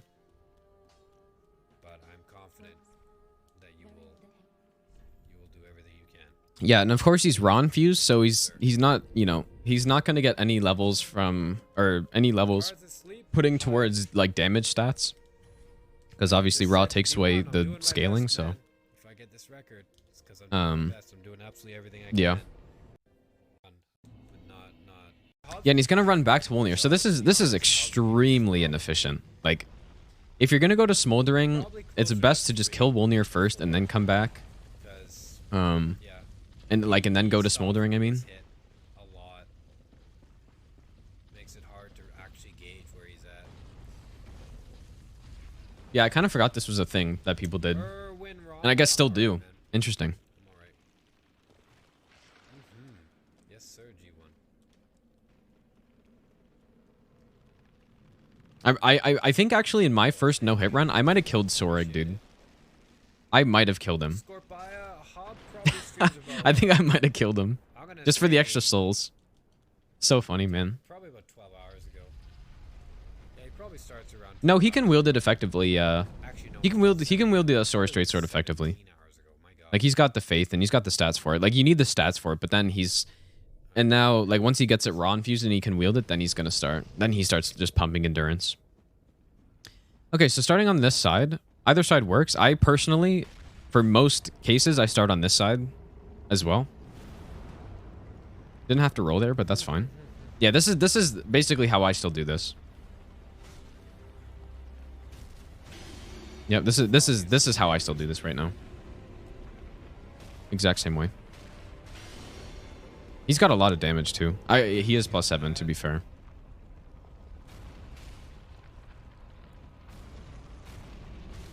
So Crawl, you want to get to the center, but he's not. I don't like this very much. Crawl, you just want to sit in the center. There's no hitboxes there, so just like don't even go near the hands. Also, he's not like he's rolling this, but of course you can just sit in like in here, and there's no like he won't hit you if you're just standing there on like basically every attack. So not all the attacks, but almost all of them. Any attack that he does with his left arm, you can just stand there and you won't get hit. So this run's from 2016. This is the first DS3 no hit run. Like the absolute first no hit run in this game. Yeah, I think he's. Oh, fuck my legs, man. So that was a nice Wolnir fight, except for just like the positional mistakes. Answers where it's at. Like And again, in the tired state. that method of killing him is still what I do. Also, yeah, he's gonna go get Pontiff's Red Eye first, Solid anger. Hello. which is something I used to do as well. Hi. Oh, maybe he's not. We're gonna sell board. Interesting. I thought he would go get it actually. This is the we got here. Okay, Dancer now. Now this will be interesting, I think. Two hours. And the first half of the run is everything. His with the Dancer fight. Like his damage should be very good still. But I think at this point is where the raw infusion might start to drop off a little bit. But after all, he is +7, so it's going to be totally fine. That's where the trouble comes in. But the first half of the run is what I spend most. It's going to be totally fine. I'm going for. Actually, wait. How much damage did he get here on Emma? Kia Senpai, no, I'm going for. 300. I can't remember what you would normally get there. With like a +7 Twin Blade. But see, okay. Do you guys remember last week's run review? You guys remember that? Remember Ray Dimitri in this exact opening when Dancer's rotating this direction? He starts swinging here. This is what you're supposed to do. This is great. You just, don't do anything until you get to the right position. This is exactly what you're supposed to do. He's not strafing this grab, but remember we analyzed the Dancer fight earlier today where I talked a lot about this, so I won't like pick out everything here probably, but I mean, this is all solid so far. It was all perfect actually. But yeah, you can just strafe that. Like he didn't actually have to roll right there probably. Perfect positioning on all of these rolls actually. But his damage is not like, look at his damage. I know it's like maybe not the best quality, but his damage is not very high here. Like you can really see the damage is starting to drop off here. Kind of exactly like I said. Yeah, again, you can roll into that final spin. Yeah, this is the first ever Dark Souls 3 no-hit run. Yeah. That's a positional roll. Like, that's totally fine right there. You don't have to roll there, actually. So one thing I do, I don't know if anyone else really does that at this point, but like, if you roll to this position on the spin, like, there's no hitbox where he's standing right there. Like, you're out of range of it, so you can just get a bit more stamina regen. This is a very clean fight. I'm not gonna lie. Like, he must have practiced this a lot, because this was like, that's really fucking solid right there, man. That's impressive. It's actually really impressive right there. Like, that's just a perfect fight. Thanks for the follow, man. Yeah, the split is misleading, so now we're on chunk. Again, maybe there's like one or two things that could have been a bit more accurate, more efficient, whatever, but I'm gonna go down like, and yeah, that's redo this perfect fight. Like if somebody asked me what they could improve about Dancer and they showed me that, I'd be like, honestly, don't even worry about it, because that's just like that's totally fine what you're doing. Maybe. Okay, so he's gonna go get the chunks here. There's 4 chunks, and I think he's gonna get all of them too. Normally, what I would do if say I was gonna do this route and get a +10 on my any %, I would only grab like 1 or 2 or 3 chunks here. Like the last chunk is actually really sketchy to get, and I bet you it's gonna be sketchy when he goes and gets it. Like I used to grab it, but basically there's gonna be a thrall attacking him when he's trying to open this door, and it's just not. I wouldn't bother with it. Need to focus up, especially since my eyes aren't working too well right now. Try and do. Yeah, chunk here. I don't know why he doesn't pick up the resin. It's probably because he actually just doesn't know it's there. Obviously, a big chance he'll get hit in the rest of the run, but we will do our best to focus up. Yeah, so he's gonna go up this elevator and grab this final chunk up here. Yeah, and I remember this was like really annoying to pick up when I used to grab this. I also kind of already like messed up by walking into the wall. But that thrall that just dropped is gonna chase him all the way to the door. And this is not I would never, I highly recommend against doing this at this point, but okay, the thrall doesn't actually chase him here. Pretty lucky. Like you're unlikely to get hit by the thrall out of the door iframes, but it's just like I wouldn't even mess with it. It's also way slower. Way slower than just picking up extra chunks in barracks by like killing the Puss of Man or something, like from the dragon. So if you want to be faster in your runs, just do that. Right now, I don't have drywall in my eyes. This is probably something that like most people still do, I'd imagine. Like I kind of just dodge past them at this point, but I think a lot of people still do this where you just sit in the corner and they just don't aggro. Sometimes these knights start to like bug out though in like different ways. Like this guy sometimes starts to spin, or sometimes the spear knight is like walks on an invisible like platform and just like is levitating. It's kind of weird. It's just Dark Souls 3, of course. That's just how it works. Just doing great. Wow. Yeah. Harley, the great one, doing great. Wow. That's still like not running past those guys. That's still a very reasonable thing to do. I probably recommend people do that unless they just want to like increase the speed of the run and if they're confident in dodging those guys. Yeah, and is all right, chunk farm. All right, so I'm gonna focus this entire split, guys. This is actually I remember this being one of the toughest splits actually. I died because of it. Going for no hit, and he probably felt the same. Like I wouldn't say it still is. Like it's pretty. I don't know. Yeah, this is not great. Normally what you want to happen here is like you want to isolate this guy and not aggro the archer, but oh, he's just gonna spam here. Yeah, that's fine. That was scary. I've never actually hit his shield before, so I don't know how that works. Yeah, that was fine. Yeah, and then you kill the archer, then you kill the other archer. Like this is probably the exact same as what people still do if they're getting the chunks through here. Sprint attack on this guy. With twin blades you would one-shot him, but like that just shows you the damage difference at this point versus twin blades. Twin blades would one-shot that guy with an L1. And I remember because that's what I did on my run, my first run, like +9. Likeable loco? But yeah, this is still like exactly what you would do here, getting these chunks. You would kind of like you wait for the spear guy to walk down, and then that's when you jump onto the stairs. I don't know if he's going to use a skull for the archers, but I think he probably will.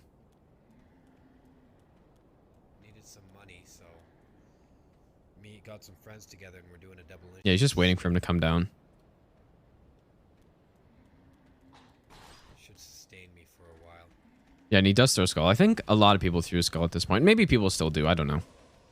I'm sure at least a few people do. And it's not a bad idea at all. Definitely works.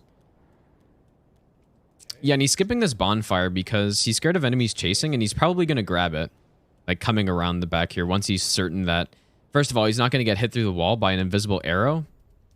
And then that axe guy isn't chasing. Of course, the better way of doing this is not to get this bonfire and actually just like you'll see these first chunks that he picks up. You can get them after you grab the elevator and like go all the way to the top of Dragon Barracks. And after you kill the Puss of Man from the dragon, like you just drop down and grab these 3 chunks here that he's gonna pick up. But At the time, they didn't kill that puss of man, so they probably just didn't really think about doing that. Right, so yeah, he's gonna run up this armor, which is literally everybody still does that. Every single no-hit runner still does that. Wait, he's gonna grab these chunks and then he's gonna bone back. Yeah, you don't need to hit that bonfire. You can also save a bone if you just grab these chunks last. Yeah, you'll see the puss of man that I was talking. Well, actually, you won't. But basically, when you kill the dragon or like deal enough damage to the the dragon's leg or whatever, like a puss of man will spawn and he drops 2 guaranteed chunks. So if you're getting a +10, it's in my my like fast +10 no hit guide, like from a few years ago. It shows like the better way of doing this area. This is very sketch if he's not going to throw skulls here. I used to not throw skulls here as well, and I like throwing skulls here better, but some runs doesn't really allow it, so I do this exact thing. But yeah, like this is so sketch, man. Very sketch right there. That archer can dictate a lot of things because he can point blank shot you like he did there. And I got yeah, that's sketch, man. I would just throw a skull there if you can help it. Get early patches. Do yourselves a favor. Get early patches and use skulls through here. Yeah, at this time, nobody used skulls in this area as well, so. I remember getting hit on these guys so many times.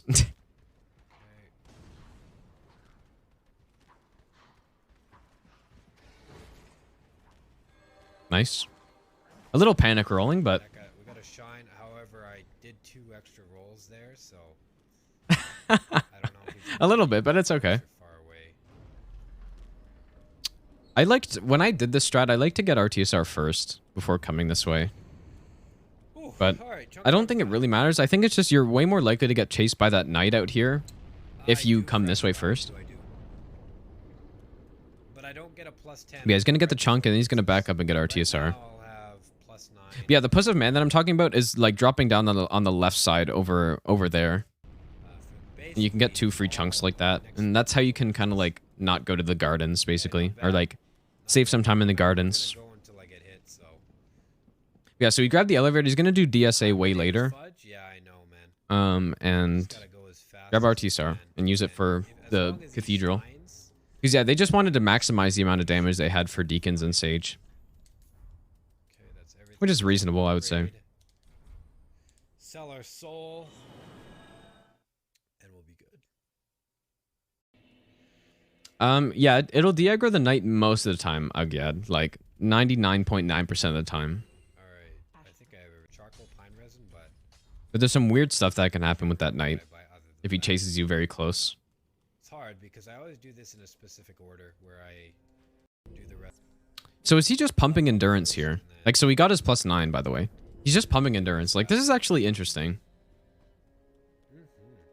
Like, I part of me wonders if they just went raw infusion just to, like, not have to worry about, We'll buy 3 of these. like, getting some specific levels or something. Like, You sometimes need. You sometimes I don't know. need to keep buffing, and it's like psychologically it can be a little bit like weird to be like, oh fuck. okay, so he's going to set up RTSR with a drop from Halfway Fortress here. We have everything we need. Which is, I'm sure so many people still do this, which is like, it's a reasonable thing to do. Also, that did like 0 damage because see how Everything we need.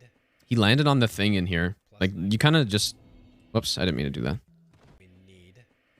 He land, like, there's like a little thing you can land on in here. So see how he like slides down? It's supposed to do way more damage, but Let's see if this will trigger it. wonder if he's gonna bone back.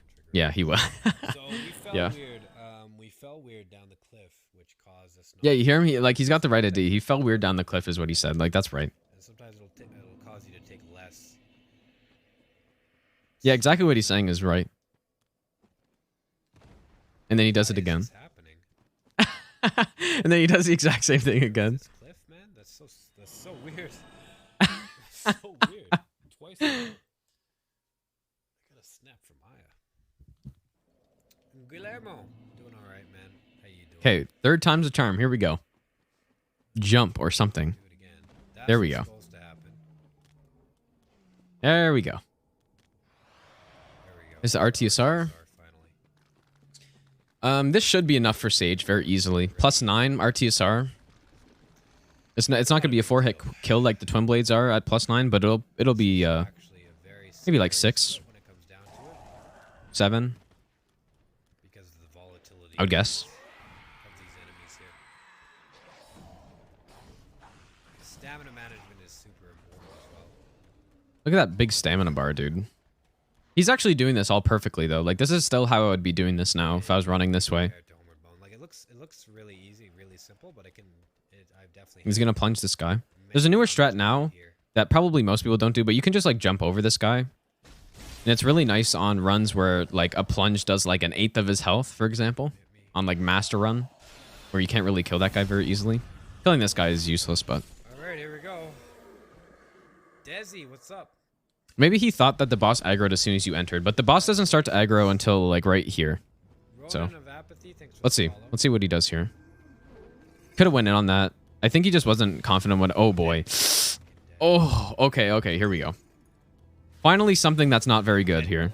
So this is the hail attack, the crystal hail, and when Sage opens with this attack, because your position when Sage starts up this attack is like far away. Congratulations. Like Sage will cast it like so right here. Sage is gonna cast it above this point.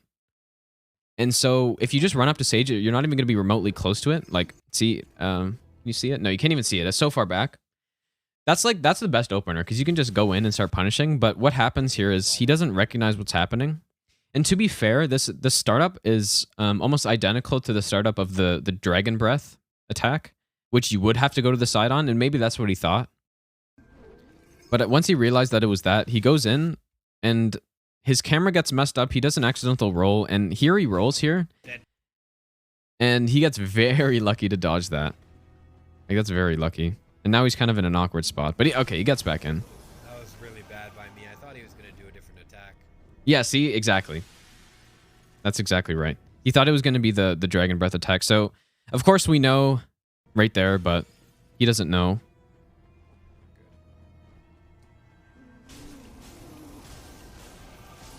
So what was it? 8 hits? Rough Sage fight. Honestly, that was a 8 rough hits. Sage fight. I don't have a save file where I practice save. So yeah, so like basically the strat here, this is something that I used to do on like SL1, where I just don't have enough damage of one cycle or something. Follow. But you just, you know, you get 2 hits off or whatever, stay in phase 1. And, I'm fucking dead, man. did he say he's dead? Yeah, that was really close. But you get 2 hits off, you stay in phase 1, you're dealing less than, like he's probably doing around 500 damage a hit here. That was really bad by me. I thought he was going to do And yeah, you know, you get a phase 1 port, you locate where the Sage is going to be, and he didn't know. And in this case, like, you don't really have to know. Like, it seems like he knew that Sage was going to be somewhere over here.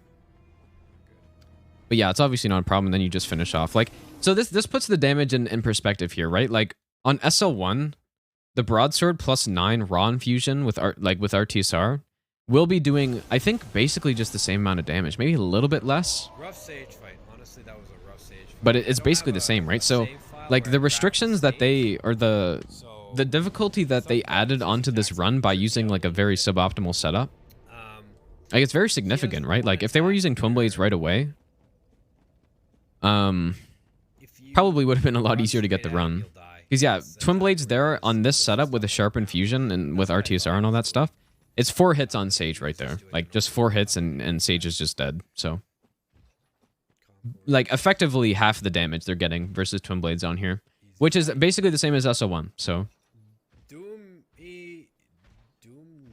No, man. so yeah, it's like much harder than runs would be currently. Okay, so this is Okay, what is he waiting for here? those deacons. You know, I might have used to do the same thing. I'm gonna I think I used to do the same thing. I used to wait for the machete guy to walk up. we need Like, it's a very interesting strat because it's just so unnecessary. strat. Hopefully it works. But you wait for the guy to go up and go past, and then you run past. For me, but I'm not sure if I'm doing it wrong. But yeah, just like, I used to do this exact same thing. But I quickly stopped doing this because I was like, why am I doing this? Any boss save files? I just have my characters. Yeah, and then this guy grows, and then I used to cut right here. Yeah, I used to cut right across the rocks just like this. Yeah, I guess I just copied him. If you're looking for files, like Yeah. honestly, I would ask Willakilla or And that's why runs were like over 2 hours at this point. probably the ones who have it. That is why.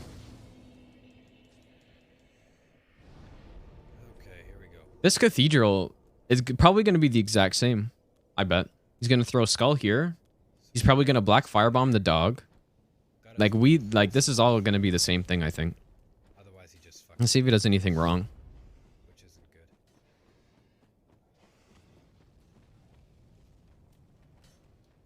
Yeah, black firebomb. He's standing in the perfect spot. Oh, so this is a problem that you get on SO1 if you're trying to do this strat. Like, you don't have enough strength or dex to one-shot the dog. He's going to run back here and I guess throw another skull. Ooh, oh, this is brutal. I know what he's actually waiting for the dog and he's going to kill him. Yeah, this is not. That was a different dog. I gotta tell Kobe Cheese that this is inconsistent. This is not a good strat. I remember Skola doing this actually like not too long ago. Yeah, so see how he's running through here? This running, like, I think people underestimate how precise this like little running like section in this like little corridor here has to be. But since he's more to the left, like you want to be hugging the wall. This other dog that teleports in, or like I guess runs on top there, that aggro's because he wasn't against the wall there. I don't know what happened to this other dog. I gotta tell Kobe Cheese that this is inconsistent. Because that's not supposed to happen, man. But yeah, this is garbage strat. Like you want that firebomb to kill that dog, or you want to throw another skull. But yeah, I don't know what happened to the other dog though. Like, I don't know. Unless that was him, but I don't think so. Because I don't know. Maybe it was him. Astora has stance, yeah. Yeah, it might have teleported to the map or something. That's true. Because yeah, I don't think that was him. I think that was a different one. Strat. Honestly, it saved me a skull, but yeah, that's just not a good strat. And I wonder, like, I probably in my run, I probably like did a better strat for that, like, or the more updated one where I just like kill the dog and one black firebomb.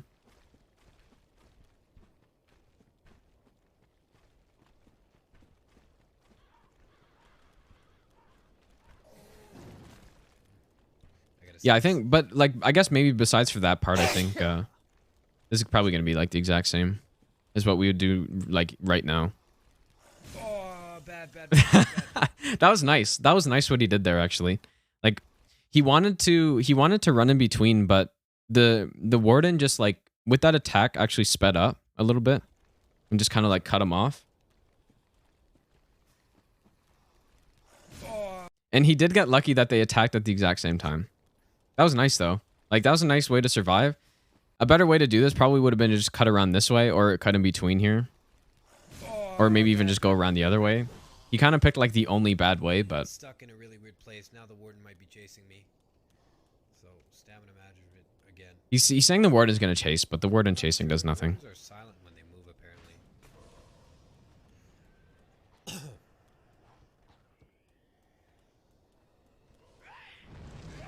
Yeah, I suspect this will be... Oh, he almost fell off right there, actually. Like, he actually was very close to falling off. Yeah, this is what people normally do here. Fired. Yep. Man, the old, like, 5-year-old strat... Oh, no, this is new. Okay, no, this is very old, actually. I wonder if anybody still does this. I forgot about this, actually. That's not good. But to save a skull, what they did here was, yeah, they plunged this guy, and then they actually just wait for the archers. And then the whole idea is to wait for the second Grave Warden to come down so that you can use only one skull on them. This isn't actually bad strat. David, thanks for the follow. It's actually not a bad strat.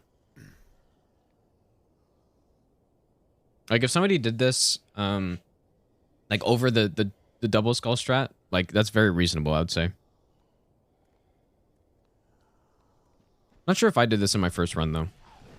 Okay, that skull is also a Colby cheese. But yeah, what you have to be careful of doing that strat is a thrall chasing you.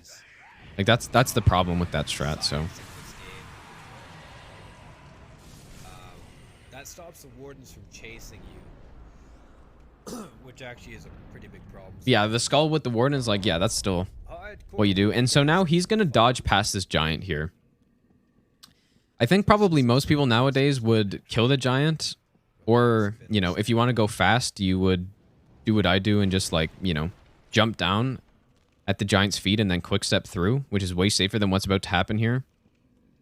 But let's see what RNG he gets, because this, like, the giant, you know, if you have to dodge an attack, like, his attacks aren't super easy to dodge. But yeah, I lost so many runs to this, dude. That's a nice attack.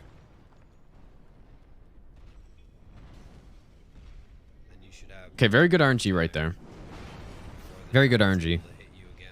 But yeah, that can be super sketch if the giant like does a slam attack on you, because there's so like the active hitbox on the giant slam attacks have like so many active frames, dude. Jay Gonzalez, thanks for the follow.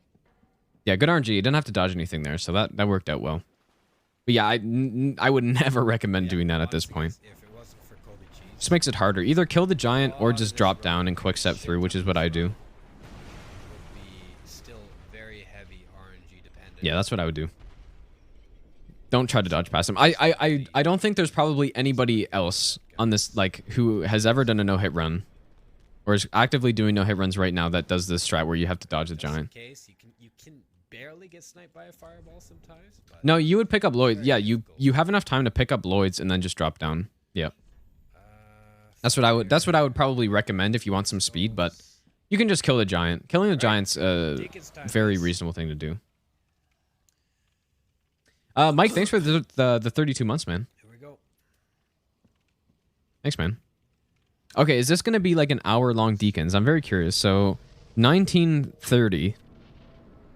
4 skulls, so we get to use 2 during the fight. Nice, not an hour long. Very good. So, yeah, look at this damage. 374. He's not going to be able to, like, he can only one-shot the little guys with that amount of damage.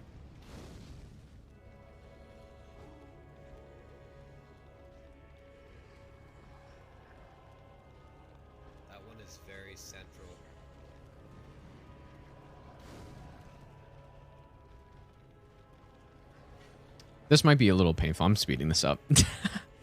Now, I would always recommend for people at this point to get skulls before Deacons. Go get patches. Like, take the extra minute and a half to run up the rafters, open the door for patches to be able to spawn in Firelink Shrine, and just get skulls. Honestly, it makes this so much easier.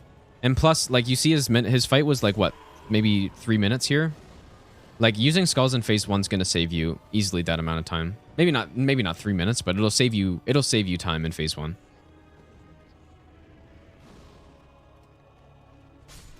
Okay, nice.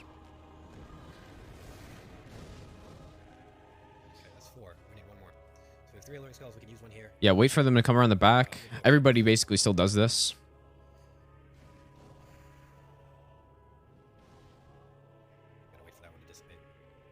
Wait for them to funnel around, and then that will leave you with enough time to kill the Archdeacon. I wonder if it's going to be a single skull for the Archdeacon. It actually might be because of the huge stamina bar. But let's see what happens. He also chose to use a skull there. And I guess he just has extra, so. Throw skull. He could have went for that, actually, probably. Like, maybe it's hard to see in this amount of in this speed. He probably could have just killed here. Like, with that huge stamina bar, he probably could have just went for that. But I could understand not going for that. This is identical to SL1 damage here, for sure. Flawless Deacons, no problem. Yeah, that was a nice fight, though. Like, that's perfect, basically. Like, yeah. Like, notice how Faraz in this fight, like, unlike the Ray Dimitri fight that we watched last week, like, Faraz isn't running between the crowd and the skull. So he just has free hits. Okay. So this is, like, you don't have to change anything about this. Like, yeah, this is, for this amount of damage, this is perfect. Like, this will work. And he's the perfect, like, this is perfect. He's the perfect distance away from the Archdeacon as well. So, like, if the Archdeacon does choose to attack during this, he's going to be fine. Flawless Deacons, no problem. Not too tough. Yeah, that was nice, though. Nice. I'm more scared of this. Scared me. I saw etc. He's not getting Pontiffs, actually. Interesting. On a run like this, I would probably get it, especially with the straight sword. Like time I gamed straight sword this and big several stamina years bar. ago. The first thing I think of is being able to just like unload a whole stamina bar, Try and make it and work. like Pontus will get you a bit more damage. So I probably would have gotten it, but it doesn't make really that much of a difference anyway. So, okay, are you guys ready for the Min-max 2016 Irithel strats, dude? Then the bid is I did this for a very long time, and how many runs did I lose to this, man? Sir Chad, my PB is 1 hit. Not this part. This part's fine. So obviously branches weren't being used at this point, so he's gonna kill these guys. Kill all of them individually. I don't know if he's gonna backstab them or not. He might. I backstab them, but he might just do R1s. Yeah. I started doing backstab just because I felt it was like easier to Ronnie, do. I made a highlight out of it if you want to see it. Yeah, these are very old strats. Most people who do no hit runs now like doesn't even know that this was something that happened, that people used to do. And yeah, there were a whole bunch of different ways to like get through the next part. Like some people killed the fire witch actually. Like one thing that people used to do, oh boy. Look at him, look at his tongue, dude. You see his tongue. He's fucking like clenched at that part, dude. That was really sketchy, man. But yeah, I'll explain some of the strats that people used to do on the part where like this actually gets dangerous. Because killing these guys, like, it's obviously slower than a branch, but it's safe to do. Like, it's not a problem. So right now, the difference between me and my PB is that I'm at a 0, so I'm 1. Okay, what he's gonna do, I think, here is actually wait. I think he's gonna wait for this guy to cycle and then sneak up on him. That's what I used to do, and I'm assuming I got it from him. So I would though, yeah, Harley. It's been close. I'm assuming that's what he's gonna do. Fresh raw if we don't. And that way he won't block as well. Very hard to run past them successfully. Okay, so yeah, so what he's gonna do, he's gonna kill these guys, which is fine. That's pretty normal. And oh man, I almost don't remember what the strat is. I remember what a lot of other people used to do. Sneaky. Okay, so I'll explain what one thing people used to do. I don't think he does it, but so in this little corner, like, so these like this little patrol here will circle around this little fountain here. And so what people used to do, like some people used to do this, I never did it, and I don't think Faraz gonna do it, but you would wait here, and then when that patrol gets to you, like the fire witch won't aggro. And so what you can do is throw a skull for the 3 like minion guys behind the fire witch. The fire witch don't go after skulls, so you'd throw a skull, and then you would go and kill the fire witch when he's point blank, like while he's circling around, it doesn't aggro to you. And so that's what people used to do. Faraz, thanks for the raid, by the way, man. The man himself, dude. I'm impressed, Faraz, dude. This run is like way higher quality than I thought it was gonna be. Like this, like a lot of the strats, like we're still using. So, but yeah, so that's one thing people did. I think he's just gonna run through this. This was basically just copied this. So, we'll be okay. like I don't remember like how it worked though. And then we can hopefully. Oh, maybe we waited for this guy to be around and then we would run through the next part. I think that's what we did. Grand Archives is the hard part. Princess But I can't is a remember. little bit difficult. Like I don't remember having to deal with this first fire witch. So yeah, I think this is what we did. Yeah, we just waited here. These guys would cycle around and then we would sneak. Yeah, we would sneak past. And that's what he's gonna do. He's gonna slow walk past and then sprint through this next part. And I lost so many I lost so many runs doing this. Oh, and I guess he's just gonna sprint. Because yeah, the fire witch is out of range here, so. Go on the outside. Man, yeah. Thank God we have better strats now, dude. Like fire trail. Yeah, this is horrible, man. And then you can get you get a fire trail here, and this is like the killer, dude.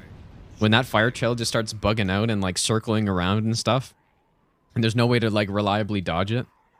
That was nice though, like that, like with with this strat, that's perfectly executed. But it's just like it's not a good strat. He could have done one worse thing in that he could have thrown another fire wave Yeah. at me instead of the like slam attack. That was pretty bad. Yeah, this is really bringing me back, dude. Using these strats. Fast rolling is honestly If I had to go back to like mid-rolling, I'd be sad. Okay, he's just gonna sprint through here, I'd assume. Outshot me. No enemies here. Right here is where He's gonna drop on the left side. That is a thing you can do. down upon him. Like right that one.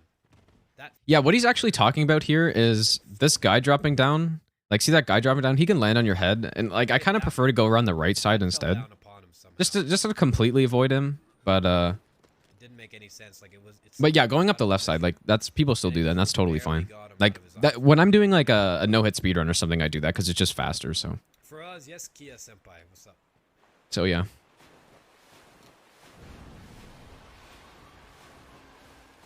Yeah, this is definitely a throwback on couch. Like, yeah, it takes me back, dude. Actually, what is my name? And this is actually a really clean run. Like it would still hold up today, I think. Like a lot of people still do this, like basically this exact same route with just twin blades instead. Like obviously twin blades are just better, but Fuck, I don't know. I mean so far. That guy is actually a little bit scary. And this is where it like all came Now that from, Hawk right? got Like caught and he's falling so the close, original he's runners who routed this. which potentially means I might get hit by that guy. Okay, he's going to get patches here. And like I said, I would recommend people doing runs now to do this before deacons. Like, Sell these. you know, take the extra minute and a half, go open the door to Rosaria, which allows you to do this strat, but just earlier before deacons. Like, the flag for this to happen if you don't do that is once you run past the Irithel gate, past the And alluring skulls. Pontiff Beast, and then you can come and get him. So that's what he's doing. He gets to Distant Manor, and this is exactly what I used to do as well. Get to Distant Manor, and then you know just restock up on skulls here. I've got a But I would recommend it. Just go get skulls before deacons. It just makes deacons so much easier. as soon So, as that closes. and it really doesn't add much time to your run either. Might be even like during it, but Yeah, he's gonna go buy skulls. here we go. Building. Okay, so Fire. what's the? Is he gonna run past this? I can't remember what we used to do on this Fire Witch. Probably should have like. Yeah, he might just run past this.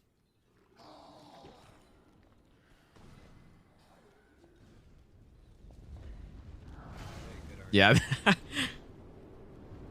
Yeah, and that's attack. That attack is the problem. And I remember getting hit so many times by that dude, running past the Fire Witch and just getting like a fire trail and it just snipes you. Like over the Yeah, do not do that. or There's much better strats now that you can just sneak past them, or like you don't even need spook or anything. Like you can kind of just sometimes. like do this sort of same idea, but instead of sprinting, you just jog along the wall, right? If you don't have spook, and if you do have spook, you can sprint exactly like this and it'll work. But Good RNG. yeah, the danger, of course, is getting this attack here and then it just like, you know, bugs out and Sometimes it can just catches you. not. Okay, this is gonna be. People probably still do this exact same thing here, just killing the jailers.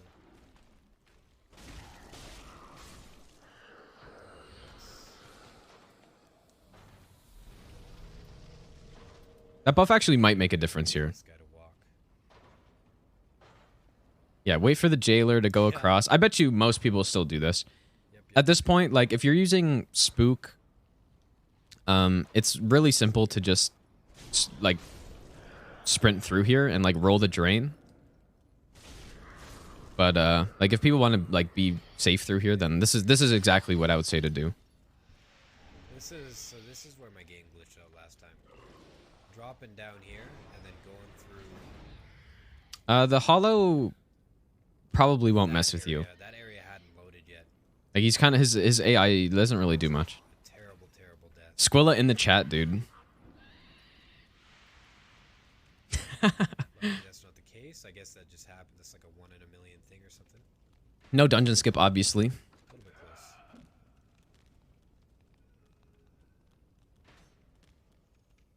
Wait, I kind of wasn't paying attention. Oof. A little bit close. I mean, that's fine. That's fine. He's gonna drop down. Like this is all the same. Like drop down next to this guy. Don't aggro him. Like don't let your foot basically don't land on that giant's arm so that he doesn't aggro.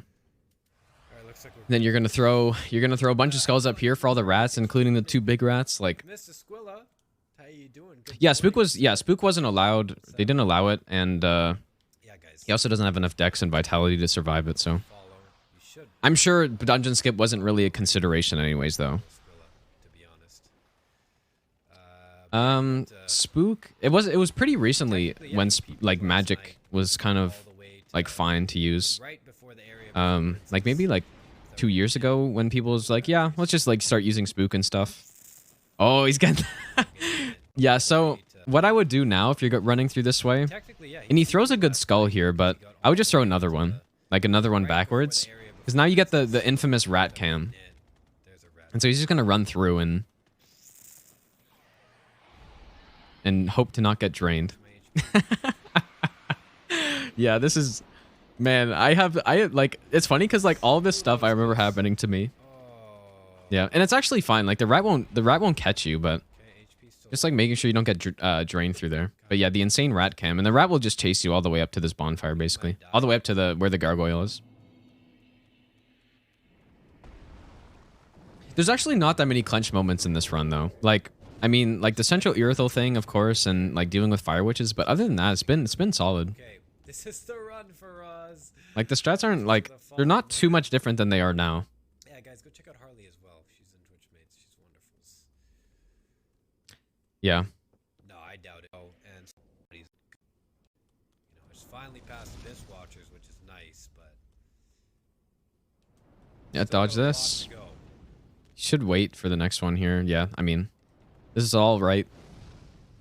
That's actually perfect. That's better than a lot of what I've seen like recently, even like getting down these steps. Like that's perfect right there. Asking about this fire thing?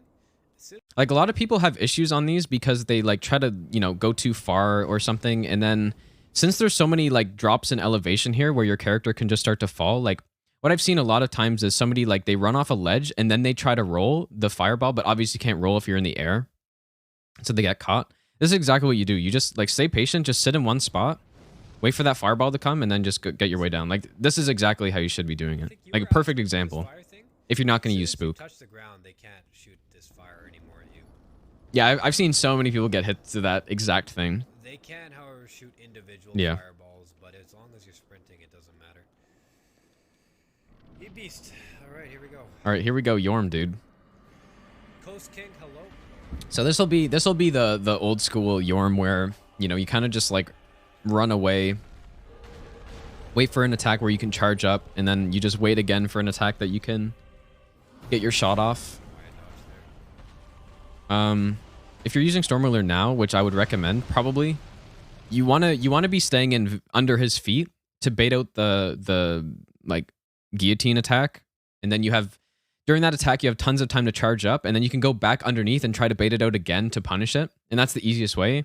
The only problem is that he'll also do stomps at the same time, but you just have to dodge them, and it's really not a big deal. Ooh. That's nice right there.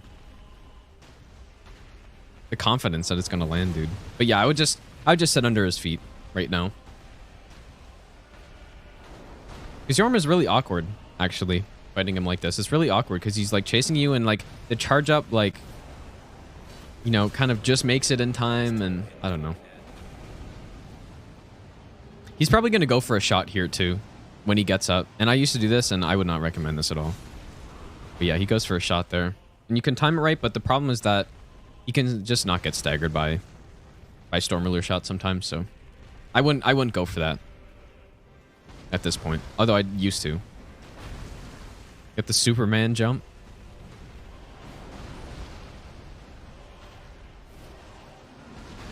Yeah, this is how everybody did Yorm, like, for a very long time, like in this exact way.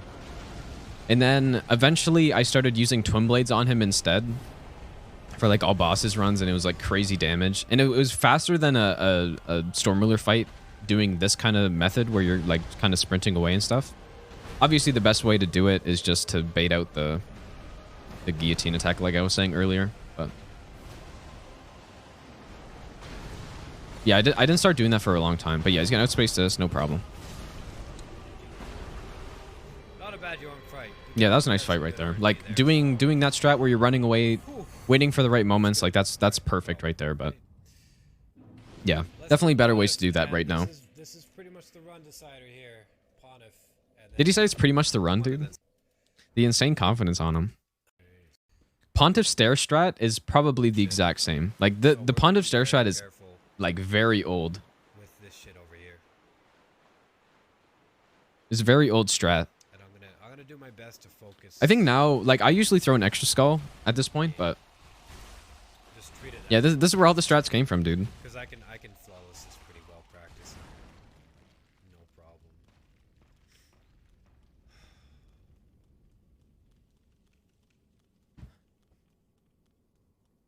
I wonder how like I remember basically I copied his run, right? So I remember like vaguely doing some of these strats, but I don't remember exactly. Yeah, Blossom here, sprint. Yeah, I did this exact same thing.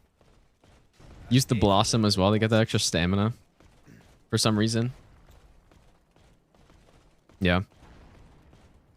Although I guess I kind of always did this part differently, but throwing a skull there works. I usually throw the skull a bit earlier. Like I usually throw it right on that piece of grass right here. And that's what I still do. Like I still do that. And then you run underneath the guy. This is a very, like, when you think about this strat, like, people take this strat for granted. Like, this is really a nice way of doing this. Again, people take it for granted because just, like, it's so old and it's always been done. Also, is a dog chasing him here? But yeah, I think what I would recommend now and what I do is I run behind this part here and just throw another skull backwards. And that's what I would do. I don't think a dog's chasing him there, so yeah, that's perfect right there. Yeah, it's a really clever strat though. Like to like walk underneath the attack and the dogs and stuff. Like he's not a coward. He's gonna dodge the attack. Oh, I feel like I remember him or seeing him get hit through this fog gate one time. Like, basically just like that, but, like, the guy just delayed his attack a bit more or something. And so, yeah, he's not going to parry here. So, this will be interesting. And I think... I don't know if in my first run I didn't parry, but, like, since I was, like, using his run as, like, a... It's actually nice right here. That's a nice strafe. Like, since I was using his run as sort of a guide a little bit, or, like, following his route, I'm, like... I didn't parry for a while, but I think in my first run I ended up parrying. I can't remember. Yeah, obviously parrying is like kind of better in every single way, but this is more stylish and also way harder to do. So, and his damage is horrible. Like his damage is actually really bad. He's gonna kill the clone and he's gonna. No. Yeah, look at that health bar left, dude. Nice.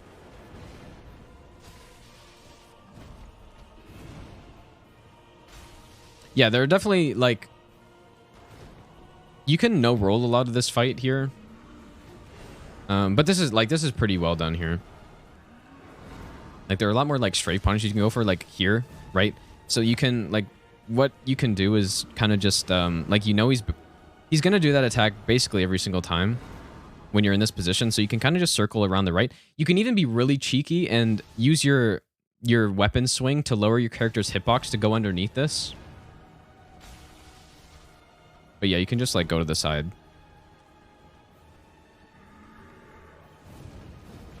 Man, the big like spam attack. You can punish that and he's gonna... I think he was maybe a bit too... Like he wasn't confident, he's maybe a bit slow getting in. And that's GG there. Yeah, like nobody does that anymore, dude. Like, does Hob parry nowadays? I don't know. Yeah, but that's pretty nice. Maybe there's like one roll in there that wasn't great. Again, he made it clear that it wasn't great. But yeah, GG, dude. Like that one. But fast roll comes in handy there, actually. Like, it actually is nice.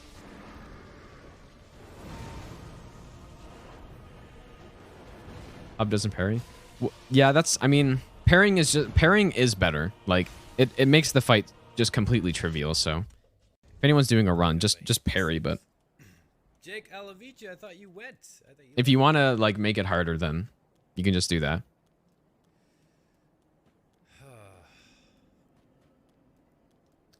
I bet you this will be the exact same as well. Just skull these guys and sneak past. Okay, this is interesting. Oh, maybe that wasn't a good idea.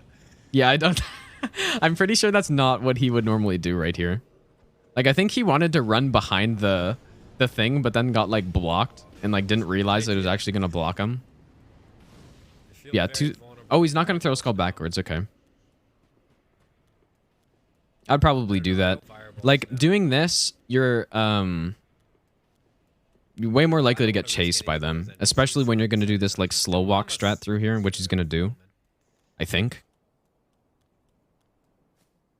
Like, that used to happen to people a lot, actually, where, you know, Jon Snow and, like, Jack Frost or whatever people called them would, like, chase you up here. And then since people, like, always slow walked through here, and I think probably most people still do that. Like, I would usually just sprint through here now, but it would really cause problems because then they would be, like, you know, you would have to run away from them and then you would aggro the Silver Knights and it's just a big fiasco, Alright, so... Jason. Yeah, using Spook will you will never have a problem, but like what he's about to do here, he's waiting for them to de-aggro and he's gonna slow walk. So like I remember on some of my runs, I would like turn my camera and I'd see one of them chasing and I'd be like, oh fuck. And then I would just like have to improvise and sprint my way through here. No. It's okay. I'm sorry I caused you. Yeah, right now I was playing Minecraft and I don't know what else I was doing. Playing Skyrim while this was happening. I didn't even know Dark Souls existed at this point. I didn't die, guys. I didn't just run off the edge. His chat thought he... his chat thought he just jumped off the edge. That's so funny, actually. They thought he just bailed off the edge. Oh my god. That's so funny. As well. Off the edge, no. That's funny. Okay, yeah, slow walk through here. I remember that archer in the back aggro when you do this. But it doesn't matter because it just like gets blocked by the ground anyways. I'll do my best, senpai. But yeah, he could be using stance here to like slow walk without having to be like precise on his controller. I think a lot of people do that now actually still. Puppet armor before, right? Also, these guys, the knights can't walk past this door here, so like after this point you can just start sprinting. It doesn't really matter. When it comes to isn't a good like funny work. Okay, so he's gonna set up RTSR. I bet you people probably still do this. Depending on the run I'm doing, I would do this as well. Tougher it is, you know. Get the bonfire, and the only reason he's getting the bonfire is in case arrows, which is a good idea. Like, tough fight though. Pontiff is a tough fight. Yeah, I mean it's a good idea. Like you can, if you do it properly, you can 100% guarantee you're never gonna get arrows. But maybe just in case you don't want to like lose your run and spend an extra, like you're just gonna like spend an extra like 5 seconds grabbing the bonfire just in case, you know. Not a bad idea. Fireballs and deacons and like. Oh, that's tough. Why not go level? Carlo, thanks for the raid, dude. Pretty much max level. I'm at max damage. Hey, very interested to see this aldrich fight here. So he's not gonna be using like. Remember we analyzed that Hob clip last stream of his Hob the aldrich fiasco. Something wrong with my right now. He's probably just gonna have aldrich poured away, and then I don't know if he's gonna have enough damage though. He might have to deal with some orbs here. I'm not sure. We'll see. Yeah. So what he's probably gonna do here, he's just gonna punish, and we're gonna get a port. Yeah. So he's gonna port here. He's definitely not quite at the... Like, the number I think he was probably aiming for here is, like, 1,600. Oh. Okay, that's not the orbs that I was expecting him to get. He's getting ranged magic. This is... Okay. This is actually funny. This is actually really funny because... If you compare this to what happened on, like, Hobbs' clip, which is, like, a recent clip, look how much better this is handled here. So he's dodging this properly, like he's rolling. You don't really have to roll, but it's reasonable. But look at how he manages these magic attacks, right? He gets the double magic, but instead of going away, he's going in. And so now he's in, and now he's in a perfect position again. So now it's just no problem. Like, if you get put into that position, right? Like, and that could happen, right? Like you kind of misassess your position and you don't see where Aldrich is like porting to, right? So what happens here? Like he's expecting, like he kind of walks into the middle a bit here, and so obviously he's in this quadrant here, and so Aldrich is going to be over there. He's expecting Aldrich to be over there, I think, at first, but then he thought he committed or something. So he's a bit late, so that could happen. But yeah, he handles this perfectly, actually. He's probably a bit lucky to not get another orb attack there, but... Yeah, so he's going to get another port because he's close. Now he's in a better position to go.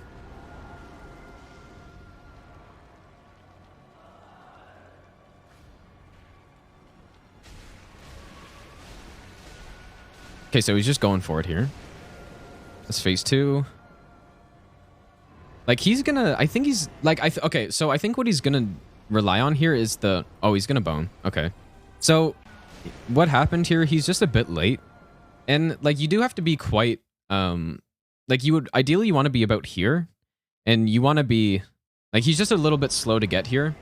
Because, like, actually... It was actually fine, but... What he should have done to not get arrows here is go right to this pillar. And, like, go right up against this pillar here.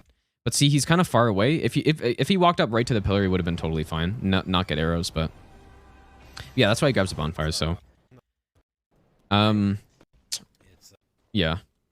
So, like, that's one way to avoid arrows. Like, usually walking up to the pillar is, like, a good way to make sure that you're going to be in range. And it's, like, it takes less time to get to the pillar than to, like, walk around them. That's how you can just guarantee that you're not going to get arrows in phase 2, because yeah, like you're basically forced to bone out. Well, so the first attack in phase 2 is like no, it's not random. Like it's random from a set of attacks, but it depends on your distance. Like if you do it properly, you're not going to get arrows. Yeah, this is basically SO1 damage here. So again here, he's too far, and so he could get arrows here. Yeah, and he does. And this happened a lot, and it happened to me a lot too, because I didn't really understand like how to... Like I thought it was just RNG at first, but yeah, like if you do it properly at the start of phase 2, you will never get arrows. This is great. This is perfect. But yeah, see how he's coming around? Like it's not phase 2, obviously, but if he just walks up to the pillar, then he's not going to get arrows. Because he's on time. He's just taking like a kind of a less direct route to get to the boss, you know? Okay, he's got a lot more damage off this time. Because so this attack that he's going after here, whether he realizes or not, is basically the biggest opening you can possibly get on Aldrich. It's just the biggest punish window, and he's also strafing it, this is perfect. And, you know, ideally you would circle around to the head, but in this case, it's actually understandable why you wouldn't. Because there can be some memes where Aldrich clips through the pillar and you just, like, hit the wall and stuff, and it's just slower, so... So it's understandable in this case, actually, but yeah. That's the perfect attack to get. Let's see here. Here he's too far again. Yeah. Yeah, like he's too far every time, and he's also just getting like kind of unlucky. But yeah, like it's for a reason. Like at the time, I'm sure he thought that he was just getting like unlucky every time, but it is like very preventable. Oops.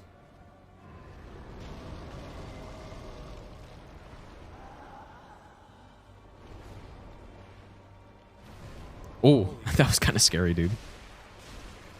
All right, here we go. 4 times a charm here.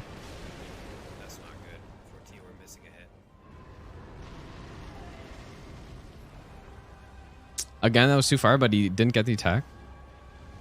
Nice dodge. So now he's getting body hits here. And wow, easy, dude. No problem. Yeah, just like an SO1 kill where you can get a lot of damage before phase 2 and then only have to deal with 1 attack in phase 2. So that's just, yeah, that's perfect. I mean, yeah, the lesson to take from this fight is when, at the start of phase 2, like, I would just run towards the pillar, right? Like, because he's on time, but... Yeah, the only problem is that he's kind of like, see how he's kind of going around here? If you just run straight to the pillar, none of the fire will hit you, and you will never get arrows. He's just too far, you know? That's a good thing to learn from this fight, actually, because people still have a problem with that at this point. I guess I still see plenty of people getting arrows all the time. So that's like a good fight to learn off of right there. If we got the Life Hunter scythe there, it's a potential that we wouldn't have made it. Very big potential. Okay, so he's going to DSA now. Like, so that, like, with this route, once you get the, you know, if you get this elevator, like this, you're basically just at a boss rush at the end here. You just gotta make it through archives. In the strat through archives, I actually don't know what it's gonna be. Whether it's poison or... I can't remember. I think my first run I did the poison strat. Like, not even a parry riposte, but just, like, simply Twin Blade, spam L1, use poison on the archive stage, and just wait. So I'm not sure... Okay, and this will be interesting, this fight, too, actually. Because we saw DSA fight earlier today. Like, Crescent fight earlier. Interesting to compare it to this. One thing already, like, when I'm fighting DSA, I'm basically never locked on. Roll into that.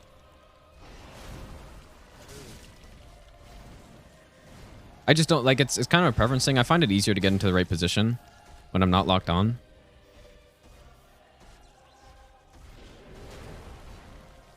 And his damage is bad too, so this is like we're gonna see some phase 2 here. So he's in the position, he's gonna get the shield slam.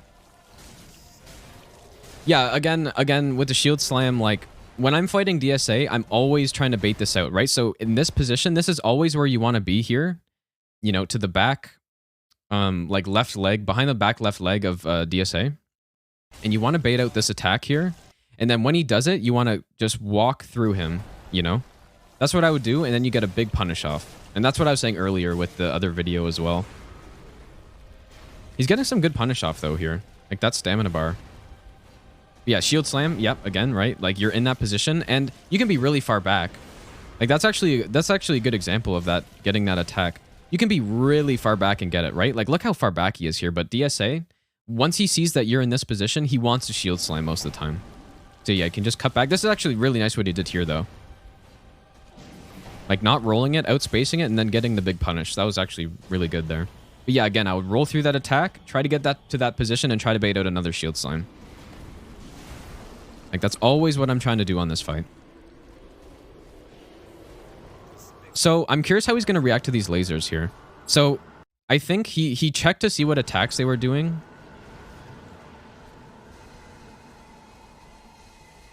That's impressive. He knows, dude. That's actually very impressive. Like, so he knows what side the laser is going to be on, which is something I explained earlier. But basically, the laser attack from these butterflies, like, so that's the entrance boss fog. So the guy on the left, when you're entering the boss fog, when he shoots a laser, it'll always be between your character and the entrance boss fog, and then the one on the other side will always shoot between you and the exit fog gate. So he knows that, it looks like. And like, in this is perfect. You can just stand still and not get hit by it. I'm actually surprised he, like, knew about that, because I didn't know about that for a long time.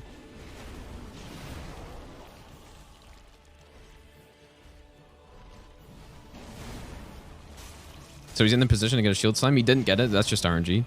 He's also getting a big meatball here, I think. And little ones, too. He's getting disc.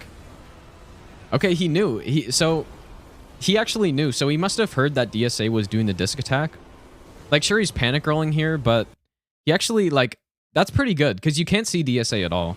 Right, so he's obviously listening here, and he knows he's getting that attack. Like, that's not an easy... That's a really difficult situation to survive, actually. Right, getting the big meatball first of all, which he knew was coming, and that's why he was rolling like this, probably. Or maybe he just rolled the orbs, actually. I think that's what he did. Like, I think he liked to roll on these orbs. But yeah, and getting the disc, and then realizing that it's happening, and he timed it well. I heard it barely. Yeah, see, you hear, like, that was nice right there. Like, that's not easy. Yeah, shield slam. Again, you can just walk around it. That's actually really nice. And he goes for the insane greed. That was nice, dude. Obviously some, like, improvements, but, like, for this point in time, like, that was really solid.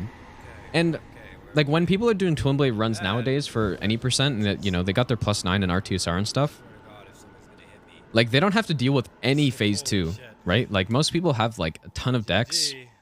and like they just don't have to deal with it. So Yeah, that was tough, man. That was again, just showing really like bad this run RNG was on way that harder double because of just the laser. lack of damage Like, that compared to was- twin blades. That was fucking terrible RNG on the laser.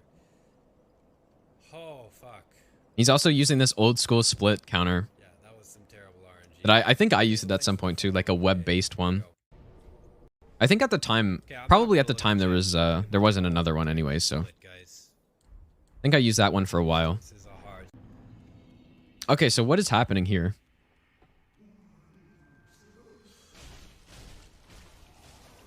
Okay, he must just be doing this to like force the sages to port, but you can just like, you can just run. Focus again. It's just practice. No problem. You can just run. You can just run on the left side here, and the sage will port anyways.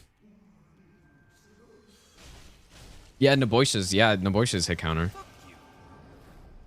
Yeah, on my first run, I definitely used it. I think for like quite a few of my runs, I used it.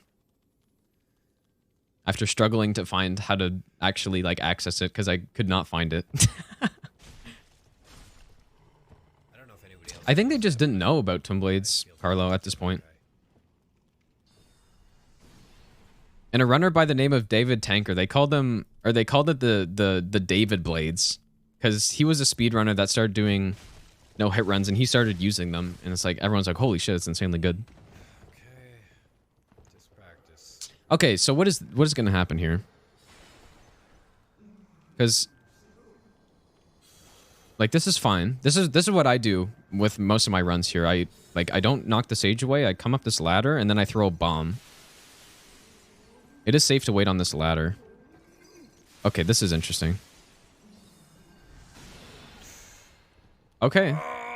Oh my god, dude. Got caught in the guy. Wow. So, like, there could be many problems with this here. So what I would do normally here, like if you go look at like the master run, and even on any percent I do this because I don't have enough damage to kill the sage or anything. I sit here, wait for the right attack, and this would, and like, you know, the startup on this attack would be fine, and I would throw a firebomb, forcing the sage to port so that it's safe to run through here. And then, yeah. And I think that's what Squilla did. But yeah, what he's doing here, like he, you know, he gets up. I would also usually wait for this guy to be turned around. Just so that he's not aggroing as I'm going up. And then I would also normally throw a skull here too. So like there's a lot of stuff happening. Like getting a soul spear is probably good RNG here actually, because like I feel like maybe getting the crystal ball attack, which has insane tracking, is like really fast from this sage, could probably be a big problem if he got it here. Like he would probably die, I think, actually. I don't know. Yeah.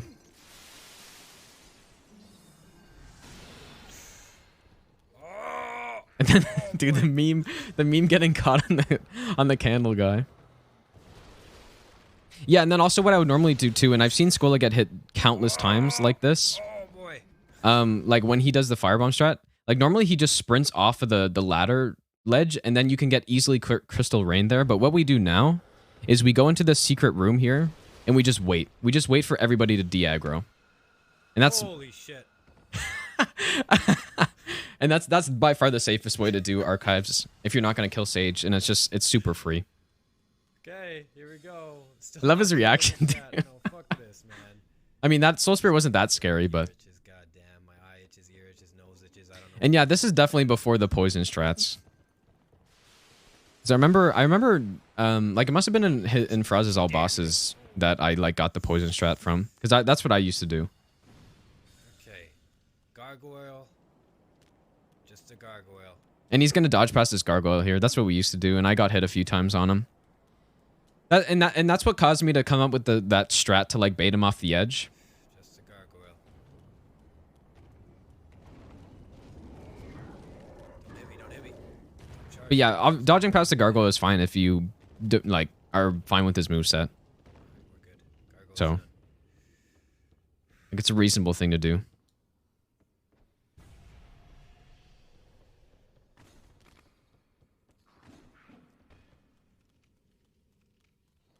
Yeah, we still throw that skull there. He's gonna throw another skull here.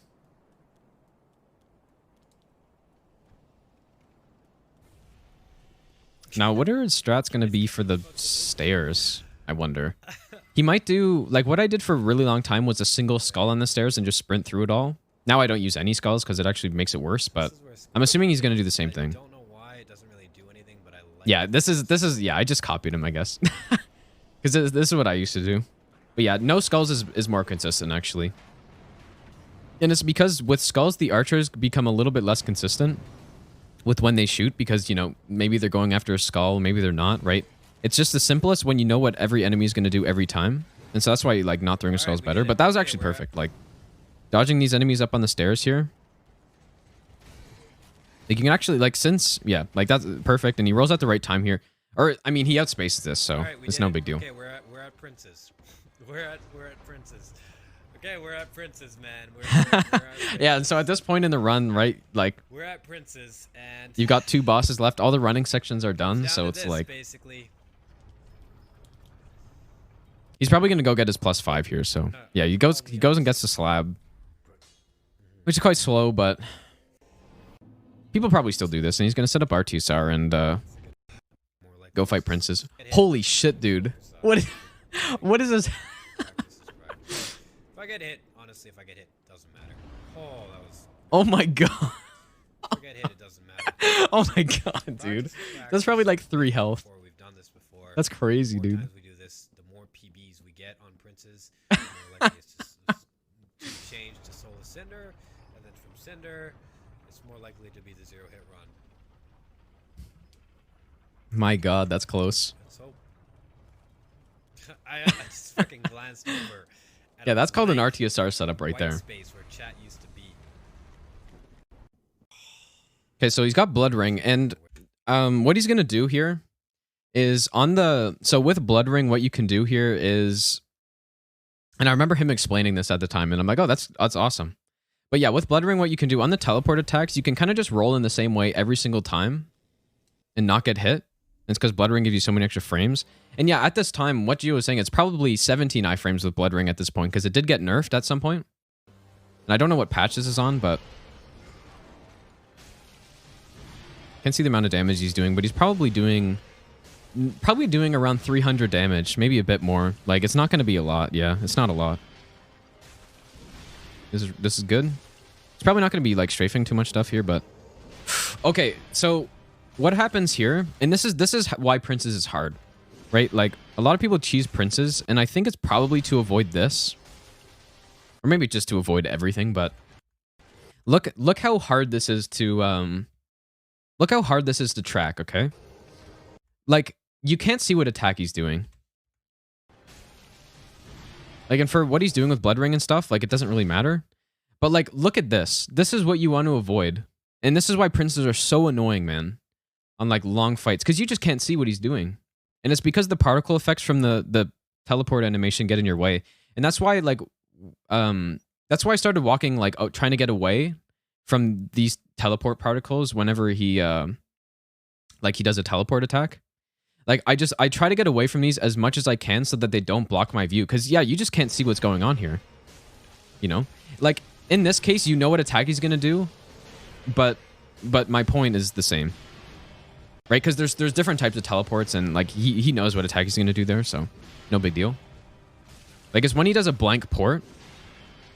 And what I mean by blank port is, like, no attack into a port, like, right here. When he does this, and this is where he has the option to do, like, the slam, the slow delayed attack, the poke, stuff like that. And even here, he gets this, right? You can't see what he's doing. Like, if he's doing this quick slam, you're dead if you're trying to react to that, because you can't see. And it's not, it has nothing to do with reaction time. Like, you just simply cannot see what he's doing.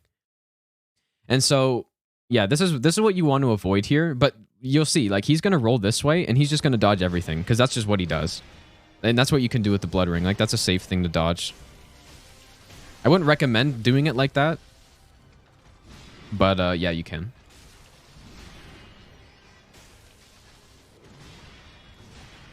Okay. Oh, yeah, true. There's not going to be a fog wall strat here. Let's see the difference between how Ray did this and how Faraz is going to do this here.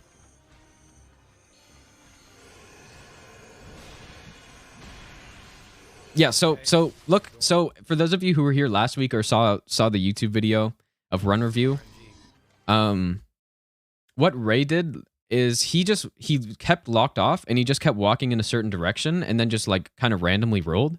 And it's not something that's consistent at all, but look what Faraz does here. So like this is super sketch, first of all. And, you know, he didn't perfectly roll this attack, but he's locked on, which is what you should be. And see how he changes his direction here. You see that? Like, this is how you dodge these orbs properly. Skola, thanks for the host, by the way, man. I appreciate it, dude.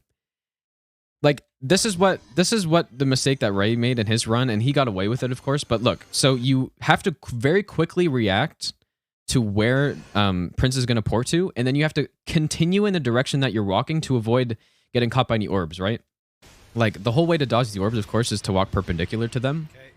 You're going to hope for the RNG. And which means that you have to like continue walking in the same, like, so obviously he's walking this way and he reacts and he readjusts very quickly. Like, it's not easy to do that, man. And like that roll wasn't great and he kind of got away with it a bit, but the whole idea of how to dodge that is perfect there. Like, and that's how you would consistently dodge that. It's still quite tough, but that's how you dodge it right there. These blank ports are really scary because a lot of times these just go straight into orbs. Like that. And so he's going to have to dodge it again. But you'll see. You'll probably... Yeah, he does the exact same thing here. Like, that's how you do it. Right? So this is unlucky RNG to get orbs, like, immediately after. But again, he... Also, I don't know what Prince's did here. This is really weird. But again, he does the exact same thing. He adjusts properly. Rolls the quick slam. I wouldn't go... Okay, I wouldn't go back into... Like, he was going in the right direction there. Like, you want to just keep going in the same direction. But he kind of cuts back. Which I wouldn't... Like, he should keep going, you know, this way to the left. Kind of goes back, which is maybe not great, but yeah, you can see the difference there though, like the idea of dodging that orb attack, because yeah, it's not easy, and another port like this is not good. You hate to see those ports, man. You really do, especially in like long princess fights, like 10+ minute fights, and he starts doing like orbs all the time and stuff. It's really annoying. Nice. Big stagger. This big stamina bar, you should be able to finish him off here. Oh, nice. Motherfucker, man. Alright. Yeah, like, there's definitely some improvements that could be made here with positioning and strafes and stuff. But the biggest thing to take away from this fight, like, most people, of course, like, soon after this, I think, is when... I think it was Squilla that started doing the fog gate strat, and... You know, I've really never had to deal, at least going for my first no-hit run, I never really had to deal with dodging those orbs. Like, it was only when I started doing no-hit speed runs when I actually had to worry about them, just because it's faster. Yeah, this is, but like, compared to what people do nowadays, like, most people just cheese this fight, so this is very impressive here, dude. Yeah, nice fight, dude. Nice. That bitch, guys, no matter what. Okay. Because that was fucking tough. Yeah, and his, like, this is going to be a tough cinder, too. His damage isn't amazing, right? Like, Twin Blades are going to be getting around 500 damage a hit. Like, I think in my first no-hit run, I was probably getting, like, 515, 510 damage a hit. He's probably going to be getting, like, maybe even less than 300 or around 300 or so. So. That's PB. It's so stupid, man. Oh, my God. All right. So, yeah. Okay, he's going to go to Cinder. These insane RTSR setup. Okay. It's faster to just set up RTSR if you want to in Firelink, but I can understand why you wouldn't.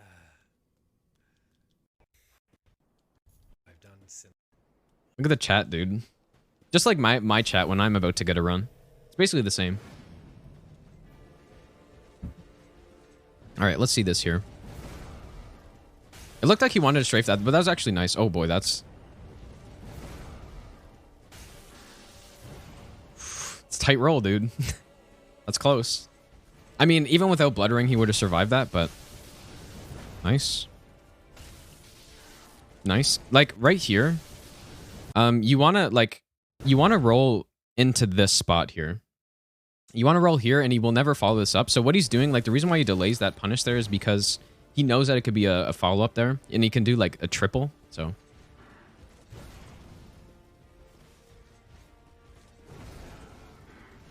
Yeah, so some positional rolls, like, you want to be on Cinder, like here. You want to roll to right back here, like similar to DSA, I guess. You want to roll here, and like a lot of the times his combos, he won't be able to follow up if you're back here. Like this, like you'll see he follows it up here with a poke. If you go into that position, like if you roll back there, you can, you know, you will avoid a follow-up and you can also get a hit in, so. Nice. Nice strafe right there. Could have gotten for 2, but you love to see the strafes. The confidence on the strafes, dude. Okay, that's good. This is basically all textbook so far. Circle around. He might get a stagger, yes. Yeah, this is nice, man. Like, except for that, like, opening a little bit. What you can do on the Soul Spear, and what I usually do, is, like, when I'm point blank like this, if you just walk beside him, right? So when he goes into this, it's, like, either going to be the Soul Mass or the Soul Mass or the Soul Spear. You can just walk to the right of his foot here, and you'll strafe the Soul Spear if he does it. And if he does Soul Mass, you just, you know, basically you can get some extra punish if you do that, but not a big deal. And a curved sword. Yeah, and keep in mind here, he's getting, like, his damage here compared to what people usually get nowadays with Twin Blades, like, he's dealing way, way less damage. He's probably dealing, like, 60% of the damage. Yeah, I don't even bother punish anything in curved sword, really, unless I'm, like, trying to go fast for some reason, but most of the time, yeah, I just break some stumps, exactly. Yeah, punish this.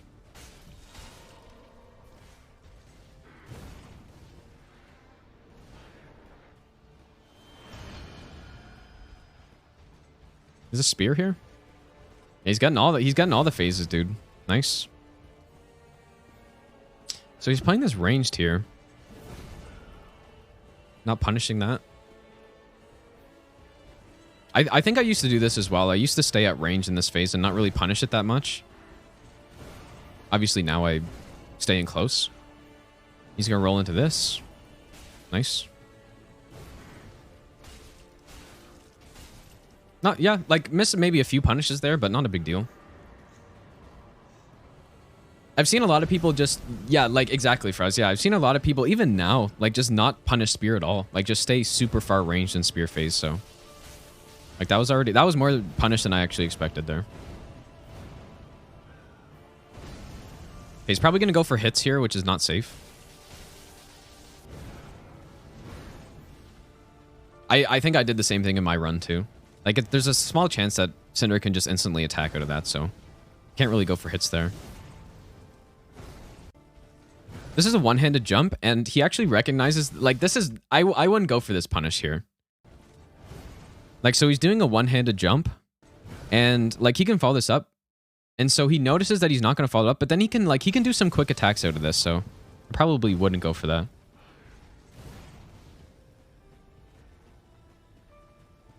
Other than that, this is decent so far. You can get underneath the lightning strafe it, but not a big deal. It's a lot of hits right there, man. Wow. Quite a lightning dodge right there.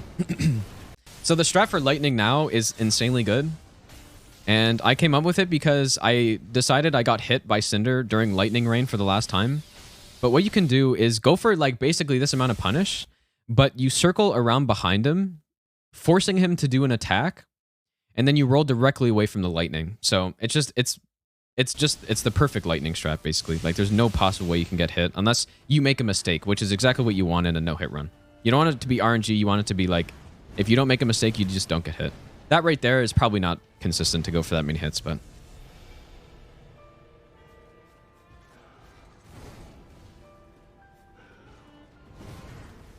could have punished that. Going on this, nice. Man, these moments on Cinder, like... nice. Could punish this too. These moments on Cinder, dude, like... I remember my first run, and like my first few runs when Cinder gets to this HP, dude, it's like... you're just waiting for that lightning rain attack, dude. You're just waiting for it to come. You know it's coming. It's just when is it coming? And it's right there. Get fucked! Get And then this fucking legendary fucked, reaction, man. dude. Holy shit. I did it. I did it. I did it. I did it. I did it. I did it. I did it. I did it. I did it. I did it. I can't believe I did it. I did it. I did it. I did it, man. I did it. I legit did it. Oh my GG, god. dude. Oh fuck. I did it. Yeah, I think, dude, I think it was like this run and this reaction Yeah, I that did it. wanted, that like I caused did me it. to want to That's do it. no hit runs in the first place, it. dude. Oh Yeah. fuck. Okay. Okay. That was tough. Yeah, that's first no hit run in DS3, dude. Like, that's a big deal. Fucking tough. Oh god. That's a big deal, dude. Did I zoom out at some point? Congrats. Nixon, thanks for the. $1 million, dude. Yeah, that's a nice run. Hey, What's his time? thank you, man. Thank you guys. Honestly. I would guess like, I mean, it's gonna be like 220, I don't know. 215. Okay, I will. Like, that's not bad, man. Like, Kia Senpai, you know, especially at the time too. without him, great guys. We're gonna raise Show in game time. and we're gonna say there in Yeah, so like 215. Like, that's not bad, man. That's not too bad. Like, nowadays, that's like, you know, like consistent routes for no hit at this point can be an hour, like very easily. But at the time, dude, like that's not bad at all. So yeah, no, it's probably faster than some runners nowadays, dude. Like, to be fair. No, so yeah, no, that's it. That's all I've got for today, guys. This was a fun one, dude. Like the last time I saw this video was in 2017, like after I'd quit Dark Souls, like halfway through my first playthrough, and I never wanted to play it again. And then I saw this video and I'm like, oh, that's pretty cool. And then I finished the game and yeah. So yeah, I literally quit halfway through my first playthrough because I hated the game. And now look, I fucking have like 5,000 hours in these games now, so yeah. GG, man. But yeah, thanks for watching, you guys. This was a fun run. This was a much longer run review than the last one, but that's okay. I kind of figured it'd be longer, so yeah, very nice run, dude. Yeah, if anybody has runs or clips or anything they want to send in for the next run review, which will be next Friday, you can join the Discord and send in your clips. It can literally be like any Souls related stuff. It doesn't necessarily have to be like instructive for me to explain what happened. Like, it can just be like memes and stuff too, so yeah. Carlo, thanks for the brand new sub, dude. But yeah, thanks for watching, you guys.